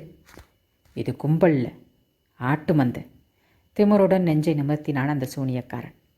எனக்கு எதிர்ச்சொல் சொல்ல தெரியாத காட்டு கும்பல். அவங்கள அரை நிர்வாணமாக உலாவ விட்டு ரசித்துக்கிட்டு இருந்தேன். நல்ல ரசிகன்னா. இப்போவும் நான் நினச்சா அவர்களை முழு நிர்வாணமாகவே உலாவ விட்டு ரசிக்க என்னால் முடியும். சே, உன் ரசனை மகாமட்டமானது. குமரனுக்கு கோபம் வந்து விட்டது. முன்னேறிக்கிட்டே இருக்கிற உலக நாகரிகத்தில் இவங்களை மட்டும் ஏன் காட்டு மிராண்டிகளாகவே ஆக்கி வச்சிட்ருக்க? அதுக்கு ஏன் ஆசைப்படுற? அது ஏன் இஷ்டம். இந்த தீவுக்கு நான் தான் தலைவன். என் ஆசைகளும் விருப்பங்களும் உடனடியாக நிறைவேற்றப்பட வேண்டும். நிறைவேற்றியும் காட்டுகிறேன் பார் என்று கூறியவன் தீவு மக்களை பார்த்து கூவினான். இப்போது நான் விட்டெறிந்தேனே, அதே போல் அவன் கொடுத்த துணிகளை கழற்றி எறியுங்கள். பழைய நிலைக்கு மாறுங்கள். சூழ்நிலையில் மௌனம் முனகியது. ஒருவரை ஒருவர் பார்த்து கொண்டார்கள். ஞான சூனியங்களே, உங்கள் தலைவன் சொல்லுகிறேன். கோபத்தால் கொதித்து போனான் சூனியக்காரன். ஒரு அந்நியன் வார்த்தைக்கு நீங்கள் கட்டுப்பட வேண்டியதில்லை. இல்லை, துணிச்சலுடன் சொன்னான் ஒருவன். அவர் அந்நியர் இல்லை, தேவன். ஒரு வினாடி பின்வாங்கி திணறிப் போனான் சூனியக்காரன். முட்டாளே, யார் சொன்னது அப்படி? நீங்க தான். அன்றைக்கு பயங்கர புயல் வீசுகின்ற சமயத்திலே உங்களை காப்பாற்ற தேக்குமர தேரிலே இஷ்ட தெய்வமான ஒரு அழகு தேவியோடு தெய்வம் மிதந்து வருகிறது என்று நீங்கள் தானே சொன்னீர்கள். அந்த கப்பல் தெரிந்ததும் மழை நின்றுவிட்டது. பயங்கர சுறா மீன்களும் இடம் மாறி போய்விட்டன. புயலும் அடங்கிவிட்டது. அதனால் தான் நம்புகிறோம் தேவன். இவர் தேவன். முட்டாளே, சதை பிண்டனே, அது தற்செயலாக நடந்தது. தற்செயல் இல்லை, தெய்வ செயல், குமரன் சொன்னான் சட்டென்று. ஒரு காட்டு மிராண்டி தலைவன்கிட்ட இருந்து இந்த அப்பாவி ஜனங்களை காப்பாற்ற தான் போலிருக்கு. அந்த 2 பெரிய ஆபத்தில் இருந்தும் அந்த தெய்வம் என்னை காப்பாற்றியிருக்கு. வெறும் காட்டு மிராண்டிகளாக நீ ஆக்கி வச்சிருக்கிற இந்த தீவு மக்களை நாகரிக உலகத்துக்கு கொண்டு போக என்னால் முடியும். இருண்ட கண்டமாக உலகத்துக்கு கண்ணுக்கு தெரியாமல் நீ மறைச்சி வச்சிருக்கிற இந்த தீவை உலக அரங்களை உலாவ வைக்க என்னால் முடியும். I am educated, you know. உலகம் பூரா சுற்றி வந்தவன். நான் ஒரு அந்நியன். உனக்கு போட்டிய தலைவனாக வேண்டிய ஆசையோ இங்கேயே நிரந்தரமாக தங்க வேண்டிய தேவையோ எனக்கு இதுவரைக்கும் இருந்ததில்லை. But now I am challenging. மக்கள் உன் பக்கமா இல்லை என் பக்கமா அதையும் பார்க்கத்தான் போகிறேன். கொதித்து போய் நின்ற அந்த சூனியக்காரன் சரையல் என்று அவன் மேல் பாய்ந்தான். தொடர்ந்து நடந்த சண்டையில் முதலில் சூனியக்காரனின் கை ஓங்கியிருந்தாலும் விரைவிலேயே களைத்து போய்விட்டான். இளமையும் செல்வச் செழிப்பும் குமரனின் கையிலே வலுவையும் எதிர்ப்பிலே ஒரு தெளிவையும் தந்தன. அவனுடைய மூர்க்கத்தனமான எதிர்ப்பிலே சூனியக்காரன் துவண்டு விழுந்தான். அவன் மார்பை காலால் மிதித்து பக்கத்திலிருந்த மர ஈட்டியை எடுத்து ஓங்கிய குமரன் அப்படியே நின்றான். 1 வினாடி, 2 வினாடி. கோழையே, கொல், என்னை அப்பத்தான் நீ தலைவனாக முடியும். ஈட்டியை தூக்கி எறிந்தான் குமரன். நான் இந்தியன். எங்களுக்கு பலாத்காரத்தில் நம்பிக்கை கிடையாது. அஹிம்சை எங்கள் தத்துவம். அந்த வழியிலையும் என்னால் தலைவனாக முடியும். அவனை இழுத்து எழுப்பி நிறுத்தி அவனுக்கு எதிராக போய் கைகட்டி கம்பீரமாக நின்றான். தீவு ஜனங்களே, இந்த மண்டையோட்டு காட்டு மிராண்டி வேணுமா? அவன் பின்னால் போய் நில்லுங்க. இல்லை, சொன்னீங்களே தெய்வம்னு, அந்த தெய்வம் வேணும்னா என் பின்னால் வந்து நில்லுங்க. ஆட்டுக்குட்டிகளாக அந்த மக்கள் விழித்தவாறு நின்ற அந்த சில வினாடிகள் மிகவும் பயங்கரமானது. ஒருவன், அடுத்தவன், சிலர் மற்றும் பலர் என்று குமரனின் பின்னால் ஆட்கள் சேர சேர சூனியக்காரன் கொதித்து போய்விட்டான். மறக்க மாட்டேன். உண்ட வந்த என் எதிரியே அவனை சுட்டு விரலால் சுட்டி காட்டியவாறு சொன்னான். உன்னை நான் மறக்கவே மாட்டேன். நாளை பொழுது விடியும் முன்னால் உன்னை பழி வாங்குவேன், பயங்கரமாக பழி வாங்குவேன். அவன் குரல், அதிலிருந்து அச்சமூட்டும் ஆழம். குமரனுக்கே 1 வினாடி உடல் சிலிர்த்து போயிற்று. அத்தியாயம் 10. இங்கு நகரம். பரபரப்புடன் வீட்டுக்குள் வந்தான் வதந்திராமன். மாமி, நித்யாப்பா வந்துட்டாரா? இல்லையே. ஏண்டா என்று பார்வதி கேட்டாள். ஏண்டா காளி பயலே, காலை கழுவினியா? அந்த வீட்டுக்கு போன கையோட நேரம் உள்ளே வரக்கூடாதுன்னு எத்தனை தடவை சொல்லியிருக்கேன். என்னடா விஷயம் என்றாள் அவளுடன். வர்ற வழியில் நம்ம வீட்டுக்கார் சாத்தப்புறம் பங்களா வாசலில் நின்னதை பார்த்தேன் என்றான் ரகசியமாக. அரஞ்சன, ஆற்றுல போய் உழுவேன். ஏண்டாலே, அங்கே இங்கேன்னு கடைசியில் எங்கள் வீட்லேயே கை வைக்க பார்க்குறியா? ஐயோ மாமி, அந்த பொண்ணு ஒரு தினுசானது. அவள் தொழில் ஒரு தினுசானது. எல்லாம் சினிமா விஷயமாக போயிருப்பார். நீ இடத்த காலி பண்ணு முதல்ல என்று அவனை விரட்டி விட்டு நெடுநேரம் கலங்கி கொண்டிருந்தாள். ஹைலி இடியாட்டி என்றாள் அவள். அதானே, என்னடா இன்னும் இந்த வார்த்தை வரலையேன்னு பார்த்தேன். குமாரன் சிரித்தான். அப்படி என்ன முட்டாள்தனம் பண்ணிட்டு தான் நினைக்கிற? பின்ன உனக்கே இந்த வம்பளா? நீயே அவனோட சண்டைக்கு போகிற. நாம் என்ன இங்கே நிரந்தரமாவா தங்க போகிறோம்? நாளைக்கே ஏதாவது கப்பல் இந்த பக்கம் வந்தால் ஏறிட போகிறோம். போகிறோம்னு பன்மையில் சொல்லாத. சுவரில் சாய்ந்து கொண்டான். போகிறேன்னு ஒருமையில் சொல்லு. தமிழ் இலக்கணம் தெரியுமா? What do you mean? I mean, நீ மட்டும் திரும்ப போகிற. திரும்பினா நான் வரப்போகிறதில்லை. எழுந்து நடந்து வந்தாள். நிஜமாவே நீ வரப்போகிறதில்லையா? இல்லை என்றான் எங்கேயோ பார்த்து கொண்டு. எனக்கு இங்கே நிறைய வேலை இருக்கு. என்ன வேலை? அவன் கவனம் எங்கோ புதிந்திருக்கவே ஏய் என்று அவன் முன்னுச்சி மயிரை களைத்தாள். என்ன வேலைன்னு கேட்டேன். இந்த தீவு, இந்த சூழ்நிலை, இந்த ஜனங்களின் அப்பாவித்தனம் எல்லாமே எனக்கு ரொம்ப பிடிச்சி போச்சு. குறிப்பாக குண்டு குண்டா மல்கோவா மாம்பழம் மாதிரி இருக்கிற தீவு பெண்கள். ஏய் சிரித்தாள். சரி சொல்லு. யூனோ நித்யா, எல்லாரையும் போல பிறந்தேன் வளர்ந்தேன், வம்சவிருத்தி செய்தேன் செத்தேன்னு என் சரித்திரமும் இருக்கக்கூடாது. பின்னே இங்கே ஒரு புது உலகத்தை உருவாக்க போகிறேன். சில்லி. நோ வித்யா, நோ நித்யா, இது உண்மை. இப்படி ஒரு சந்தர்ப்பம் எல்லாருக்கும் எப்பவும் கிடச்சிடாது நித்யா. ஏதோ சொல்ல முயன்றவள் அவன் முகத்தில் தெரிந்த தீவிரத்தில் உணர்ந்து மௌனமானாள். அவனை பேசவிட்டு எழுந்து போய் அடுப்பில் இருந்த குழம்பை கிளறிவிட்டு நறுக்கி வைத்த மீன் துண்டுகளை அள்ளி போட்டாள். காலையிலிருந்து தீவை சுற்றி சுற்றி வந்தேன். அங்கங்கே நெல் பயிர் தானாக வளர்ந்து கேட்பார் இல்லாமல் முத்தி போய் விதை விட்டு நிற்குது. அதை வச்சு பயிர் பண்ண சொல்லித்தரப்போகிறேன். காட்டெருமை மாமிசத்தை பச்சையாக தின்கிற இவங்களுக்கு சமைச்சு திங்கிற கலையை சொல்லித்தரப்போகிறேன். அது மட்டும் இல்லை நித்யா. திரும்பி பார்த்தாள். அவன் கண்களில் பளபளப்பு துல்லியமாக தெரிந்தது. ஒரு இடத்துல தண்ணீருக்காக கிணத்தை தோண்டி இருக்காங்க. தண்ணி நல்லா இல்லைன்னு விட்டுட்டாங்க. அந்த கிணத்தை நான் பார்த்தேன். அது என்ன தெரியுமா? எண்ணெய் கிணறு, பெட்ரோல் கிணறு, உலகத்துக்கு மிகவும் தேவையான எண்ணெய் கிணறு. அது ஒன்றே போது இந்த தீவு பணக்கார நாடாக்க. அவன் பேச பேச தன்னையும் மறந்த நிலையில் அருகில் வந்து அமர்ந்து கொண்டாள். அவள் தரையில் பதிந்திருந்த அவனது வலது கையின் மீது அவளது வலது கை பதிந்து நின்றது, அழுத்தியது. அவன் பேச்சை நிறுத்தி அவளை பார்த்தவன், இப்போ சொல்லு நித்யா, நீ இந்த தீவை விட்டு போக போறியா? தீவை விட்டு போனாலும் போவேன், உன்னை விட்டு போக மாட்டேன் என்றவள் அவன் கழுத்தை கட்டி கொண்டாள். Oh my dear Columbus, you are great. நீ உயர்ந்தவன். உன் எண்ணங்கள் உயர்ந்தவை, உன் செயல் உயர்ந்தவை. உன் முயற்சி முழு வெற்றி அடையணும். இது என் ஆசை, என் பிரார்த்தனை. அவன் கைகள் அவள் இடுப்பில் பதிந்தன, பரவின. மெல்ல அவளை தரையில் சாய்த்து கொண்டான். I love you so much என்றான். நாட் ஸோ மச், சிரித்தான். டூ மச் டியர், நீ செய்ய வேண்டியது இன்னும் நிறைய நிறைய இருக்குது என்றான் அரை மயக்கத்துடன். இந்த தீவு உங்ககிட்டருந்து நிறைய எதிர்பார்க்குது, நிறைய எதிர்பார்க்குது என்றான் முழு மயக்கத்துடன். எதிர்பார்க்கட்டுமே, நமக்கென்ன? பகல் நேர பொழுதிலே எதிரி வீட்டு பெண்ணோட காதல் பண்ணி கொண்டிருந்தா போச்சு என்றாள் கிண்டலாக. போச்சு என்று கிறங்கியவனின் கண்கள் சட்டென்று திறந்தன, நிமிர்ந்தான். அதானே, பட்ட பகலில், அதுவும் கதவை சாத்தாமல்.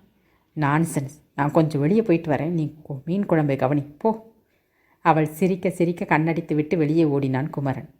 மிகவும் மோசமான முறையில் செம்பருத்தி பூவை பாட்டை ஹம்மிங் செய்து கொண்டிருந்தார் நாகராஜன். அவருக்கு குஷி பீத்து கொண்டு விட்டால் இப்படித்தான், ஏதாவது பாட்டை மெல்லுவார் கொல்லுவார். வாடா என்றார். மாமா, ஒரு முக்கியமான விஷயம்.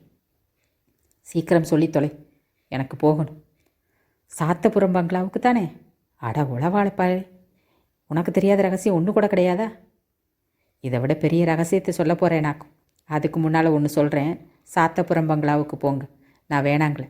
ஆனால் காரில் போகாதீங்க, டாக்ஸியில் போங்க. ஏண்டா தலையெடுத்தா? இவ்வளோ பெரிய இம்பாலா கார் வச்சுக்கிட்டு டாக்ஸியில் போகிறதாவது? பெரிய கார் தான், அதனால தான் எல்லோரும் கண்ணிலையும் ஈஸியாக படும். அதனால தான் மாமிக்கு தெரிஞ்சு போச்சு. எழுந்தே நின்று விட்டார். யாருடா போய் சொன்னது? நான் இல்லை. அயோக்கிய பயலே, பொழந்துடுவேன் உன்னை விட்டால் இதையெல்லாம் வேலை மெனக்கட்டு தேடி போய் சொல்கிறதுக்கு வேற யார் இருக்காங்க? சொல்லு, பொலி போட்டுடுவேன். அவனை உழுக்க சுலபமாக விலகி நின்றான் அந்த ராமன். நான் தான் சொன்னேன், இப்போ தான் சொல்லிட்டு வந்தேன். என்ன இப்போ? நெளிந்தார். அதுக்கு அவள் என்னடா சொன்னா? அதை சொல்கிறதுல எனக்கு என்ன லாபம் என்றான் மூக்கை தூக்கியபடி. 10 ரூபாயை எடுத்து தந்தார். போய் ஹோட்டலில் டிஃபன் சாப்பிட்டுட்டு சினிமா பாரு, சொல்லிட்டு போடா. அவன் சொன்னதும் நிம்மதி அடைந்தார். வீட்டை அடைந்ததும் ஆரம்பிக்க வேண்டிய வசனத்தை அப்போதே தயார் செய்து கொண்டார். சினிமா எடுக்க ஆரம்பித்தேன். கண்ட இடங்களுக்கெல்லாம் நானும் கூட போக வேண்டியிருக்குடி பார்வதி. நீ வீட்டுக்கு போ நித்யா, நான் இவங்களோட கப்பலுக்கு போய் சிகரெட் கொண்டு வரேன் என்றான். உதட்டை சுழித்து சிரித்தாள் நித்யா. அவர்கள் ஏறிய படகு கடலில் போவதை நிலா ஒளியில் கொஞ்ச நேரம் வேடிக்கை பார்த்தாள். கையாட்டி விட்டு திரும்பி நடந்தவள் நின்றாள். கவனித்தாள். மரத்தாலான அந்த வீடு கொஞ்சம் வித்தியாசமாக தெரிந்தது. கடலை நோக்கி முன்னேறி நின்று அதன் பால்கனியில் அந்த பெண் தெரிந்தாள். தலை விரிந்திருந்தது. கடலையே விரித்து கொண்டிருந்தாள். மேலே ஆட எதுவுமின்றி நிர்வாணமாக, முழு நிர்வாணமாக. நித்யாவின் உதடுகள் கூனின. அவசரமாக மேடேறி நடந்தாள். மரப்படிகளில் ஏறி கதவை தள்ளி திறந்தாள். கதவு திறந்த ஓசையோ, அந்நிய பெண்ணின் வரவினால் வெட்கமோ, நிர்வாணத்தின் பாதிப்போ இல்லாமல் மூச்சுவிடும் சவமாக கடலையே நிலைகுத்திய கண்களோடு பார்த்து கொண்டிருந்தாள் அந்த பெண். மனதில் ஏதோ பீதி வந்து நின்று பிசைய மெல்ல நடந்து அவளை நெருங்கி நின்றாள். இந்தம்மா, இங்கே பார். அவள் அசையவில்லை. மெல்ல அவளை திருப்பினாள் நித்யா. உடல் திரும்ப முகம் மட்டும் கடல் பக்கமாக நின்று நகர மறுத்தது. சங்கடத்துடன் சுற்றுமுற்றும் பார்த்த நித்யா அவசரமாக தனது புடவையை அவிழ்த்து அவளுக்கு கட்டிவிட்டாள். தான் வெறும் உள்பாவடையும் சோழியுமே அணிந்து நிற்பதையும் பொருட்படுத்தாமல் கேட்டாள், யாரம்மா நீ? ஏன் இப்படி நிற்கிற? அவள் கண்களில் தெரிந்த அபரிமிதமான சோகம் அவள் நெஞ்சை தொட்டது. ஏதோ கேட்க முயன்றவளை உணர்வு உறுத்தியது.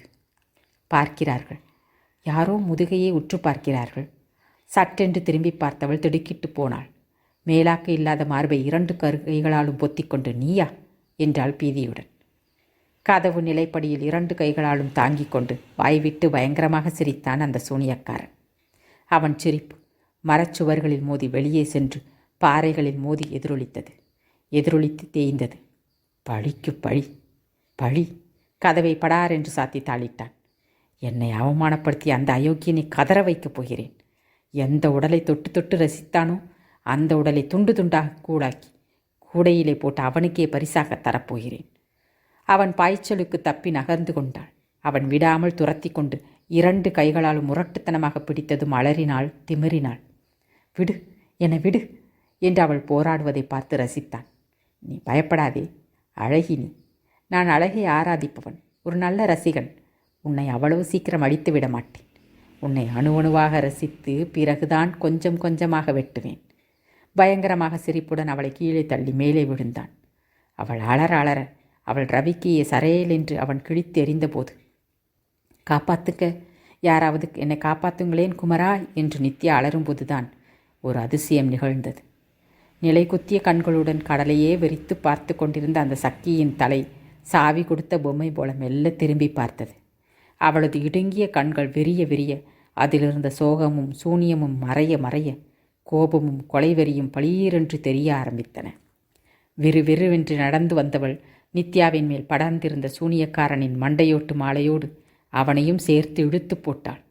மல்லாந்து விழுந்த அவன் ஆச்சரியத்துடன் பார்த்து சமாளித்து எழுமுன் ஆ என்று பயங்கர காட்டுக்கூச்சலோடு அவன் மேலே விழுந்து அவன் குரவளையை பல்லால் கவ்வினாள், கடித்து குதறினாள். அந்த மரவீடே அவனது மரண ஓலத்தினாலும் நித்யாவின் அலறலினாலும் அதிர்ந்து போயிற்று. அத்தியாயம் 11. கப்பல். கடல். கப்பலின் அடிப்பகுதி கதவை திறந்து எட்டி பார்த்த ஆள் சொன்னான், சார், அந்த தீவை விட்டு ரொம்ப தூரம் அவங்க அம்பு பாயாத அளவு தூரம் வந்துட்டோம். பயந்து கொண்டே படியேறி மேலே வந்தார் நாகராஜன்.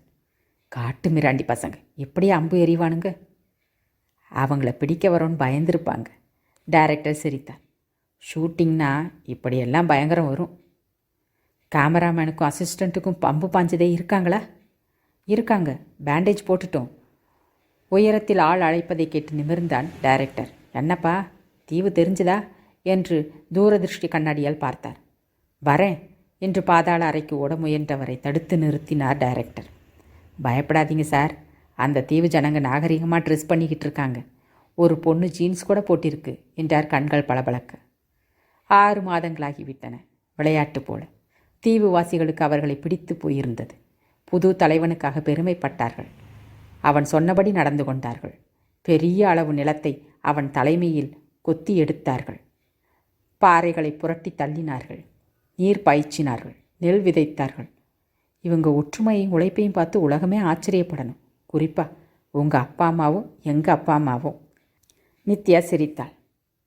ஹெல்த்தியாக 2 குழந்தைகளுக்கு மேலே பெற்றுக்கிட்டா தெய்வம் கோபிக்கும்னு சொல்லி ஆரம்பத்திலே பயமுறுத்தி வைக்கணும். என்ன நெளிகிற, ஏன் வைக்கப்படுற? அப்போ நான் இன்னொன்று பெற்றுக்க அனுமதி உண்டுன்னு சொல்கிறியா? இன்னொன்னா? அப்போ நீ இப்போ நெருங்கி கேட்டான். பிள்ளை உண்டாயிருக்கியா? சி வ என்னடி மசக்கையா? விடுங்க, சரியான வெக்கங்கட்ட ஜென்மம். இப்படியா பச்சையாக கேட்குறது? உன் மாமியார் கேட்க வேண்டியது, அவங்க தான் இல்லையே, அதான் நான் கேட்குறேன். உன் பிரசவத்துக்கு ஆஸ்பத்திரி இல்லை, அது ஒன்று கட்டணும். அவன் கனவு மீண்டும் தொடர்ந்தது. கையில் இருந்த கோப்பையில் தேநீர் ஆறிக்கொண்டிருந்தது. டைரக்டர் நாகராஜன் படகிலிருந்து இறங்கினார்.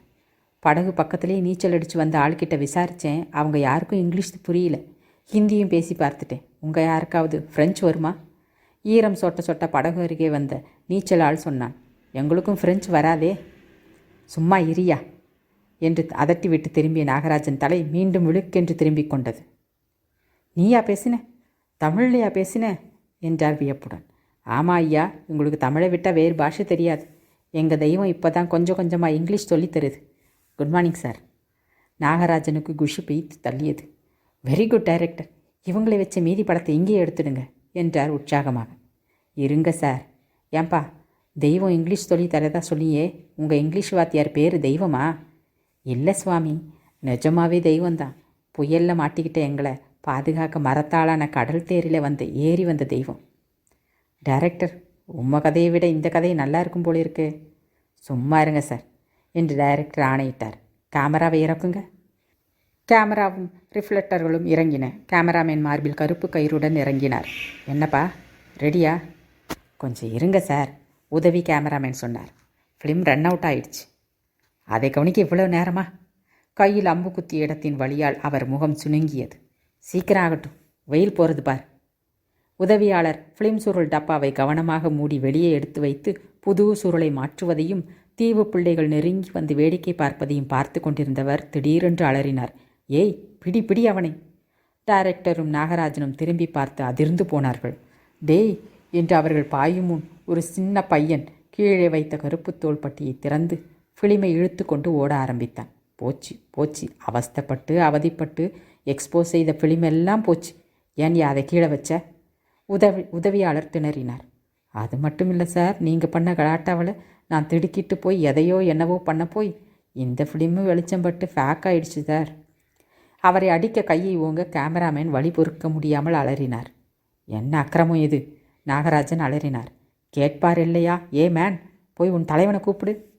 தலைவன்?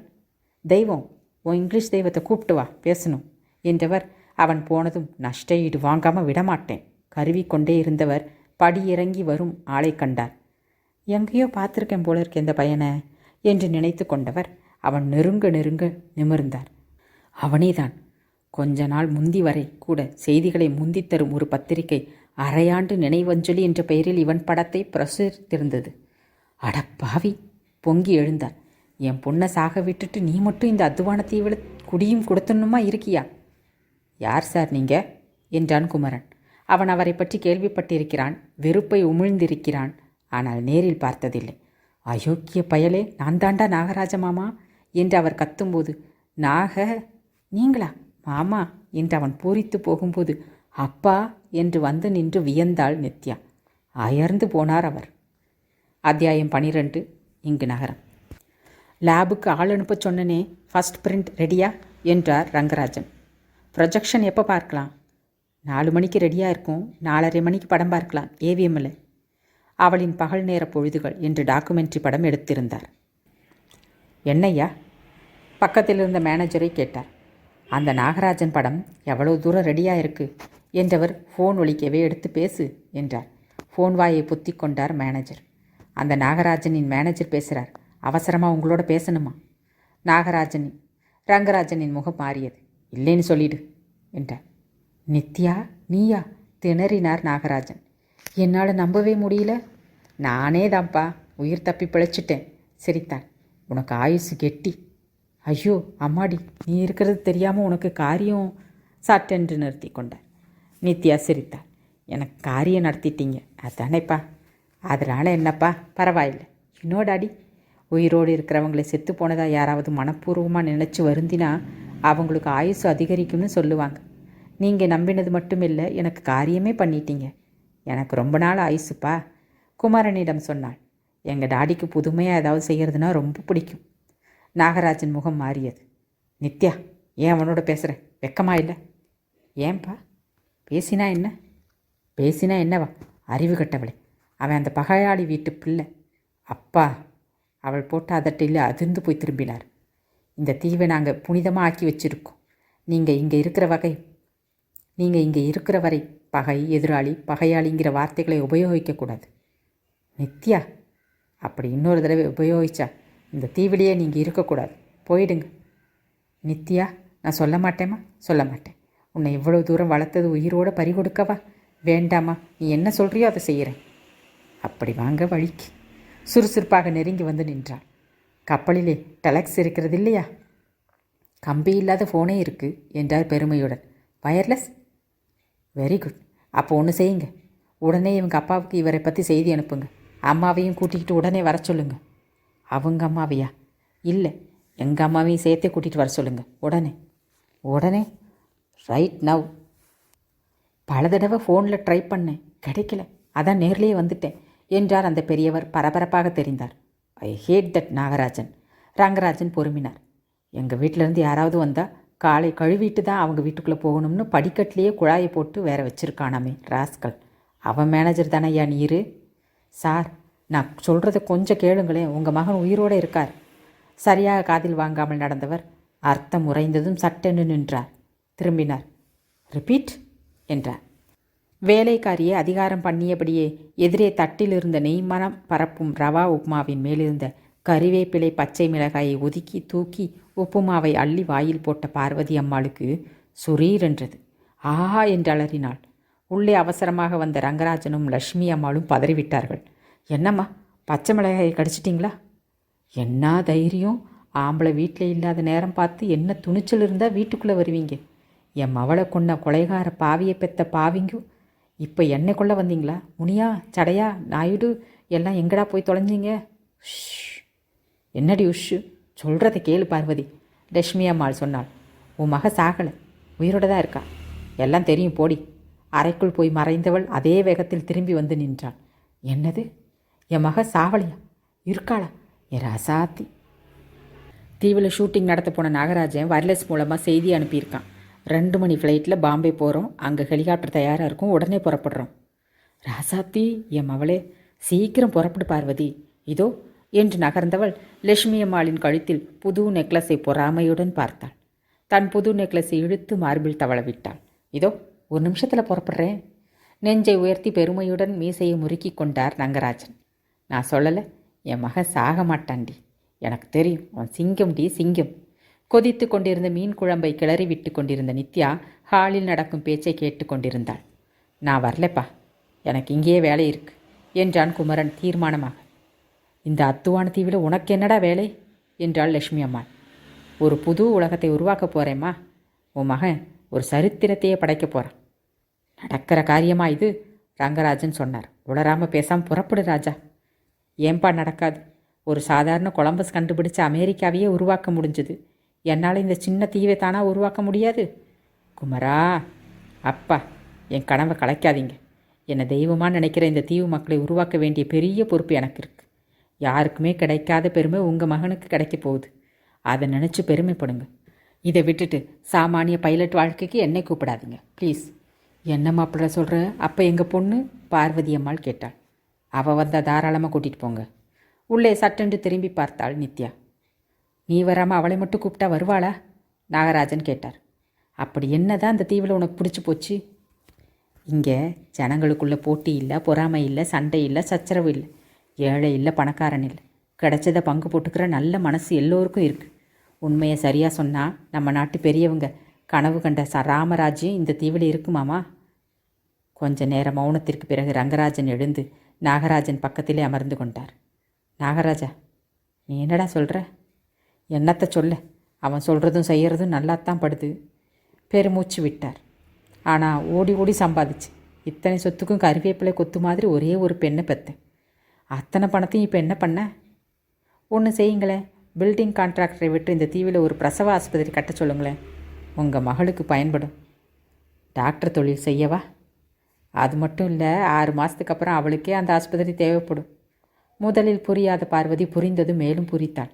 ஆத்தா, என் ராசாத்தி என்று லட்சுமி பின்தொடர உள்ளே போய் வெட்கத்துடன் இருக்கும் நித்யாவை கொஞ்சலானாள். ஓகே மை பாய், ரங்கராஜன் சொன்னார். என் சொத்து பூராவையும் உனக்காக இந்த தீவுக்காக செலவழிக்க தயாராக இருக்கேன். நான் மட்டும் என்ன?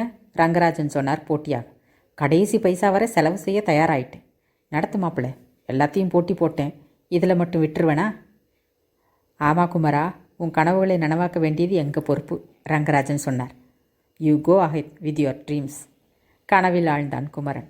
அந்த கனவில் 2 பகுதியான காட்டு பிரதேச மரங்களை புல்டோசர்கள் அடியோடு பெயர்த்தன.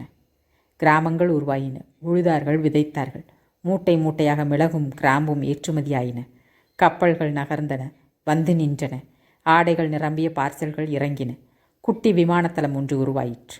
கரும் புகையை கக்கியவாறு ஆலைகள் உருவாகின. ஒரு பக்கம் நெருப்பு ஜுவாலையை கக்கியவாறு எண்ணெய் ஆலை உருவாகிற்று. தீவு, பணக்கார தீவு. தாடி வெளுத்த குமரன் நடுங்கும் குரலில் சொன்னான். குற்றம் நடக்கும் இடத்தில்தான் போலீஸ், கோர்ட் தேவை. எங்களுக்கு தேவையில்லை. பிரச்சனைகளுக்கு இடம் தரமாட்டோம். அதனால் எங்களுக்கு அசம்பிளியோ பார்லிமெண்ட்டோ தேவையில்லை. நிருபர் கேட்டார். உங்களுக்கு பிறகு தீவுக்கு தலைவர் யார்? நான் தான் என்றான் ஒருவன். இல்லை நான் என்றான் இன்னொருவன். ரகளை மூண்டது. தேர்தல் கேட்டார்கள். ஐயோ என்று அலறிவிட்டான் குமரன். என்ன என்ன? எல்லோரும் சூழ்ந்து கொண்டு கேட்க விழித்தான். ஏய், அவன் முன்னுச்சி மயிரை பிடித்து செல்லமாக உலுக்கினாள் நித்யா. என்ன கனவுலே அலற? என்னாச்சு? தேர்தல் கேட்குறாங்க நித்யா, கட்சி உருவாகுது. ஆ, நெஞ்சில் அழுத்தி கொண்டாள் நித்யா. நிறுத்து கற்பனையே, அங்கேயே நிறுத்து. நிறுத்தி கொண்டான். முற்று. அவ்வளவுதான், கதை முடிஞ்சது. கதையை கேட்டிங்களா? ஃபுல்லாக கேட்டிங்களா? என்னோட குரல் உங்களுக்கு பிடிச்சதா? இதே மாதிரி நிறைய கதைகள் கேட்க விரும்புகிறீங்களா? கீழே இருக்கிற சப்ஸ்கிரைப் பட்டனை தட்டிடுங்க. கூடவே பெல் பட்டனையும் மறக்காமல் தட்டுங்க. அப்படியே லைக் பட்டனையும் தட்டிடுங்க ப்ளீஸ். அடுத்த கதையில் சந்திப்போம். பாய்.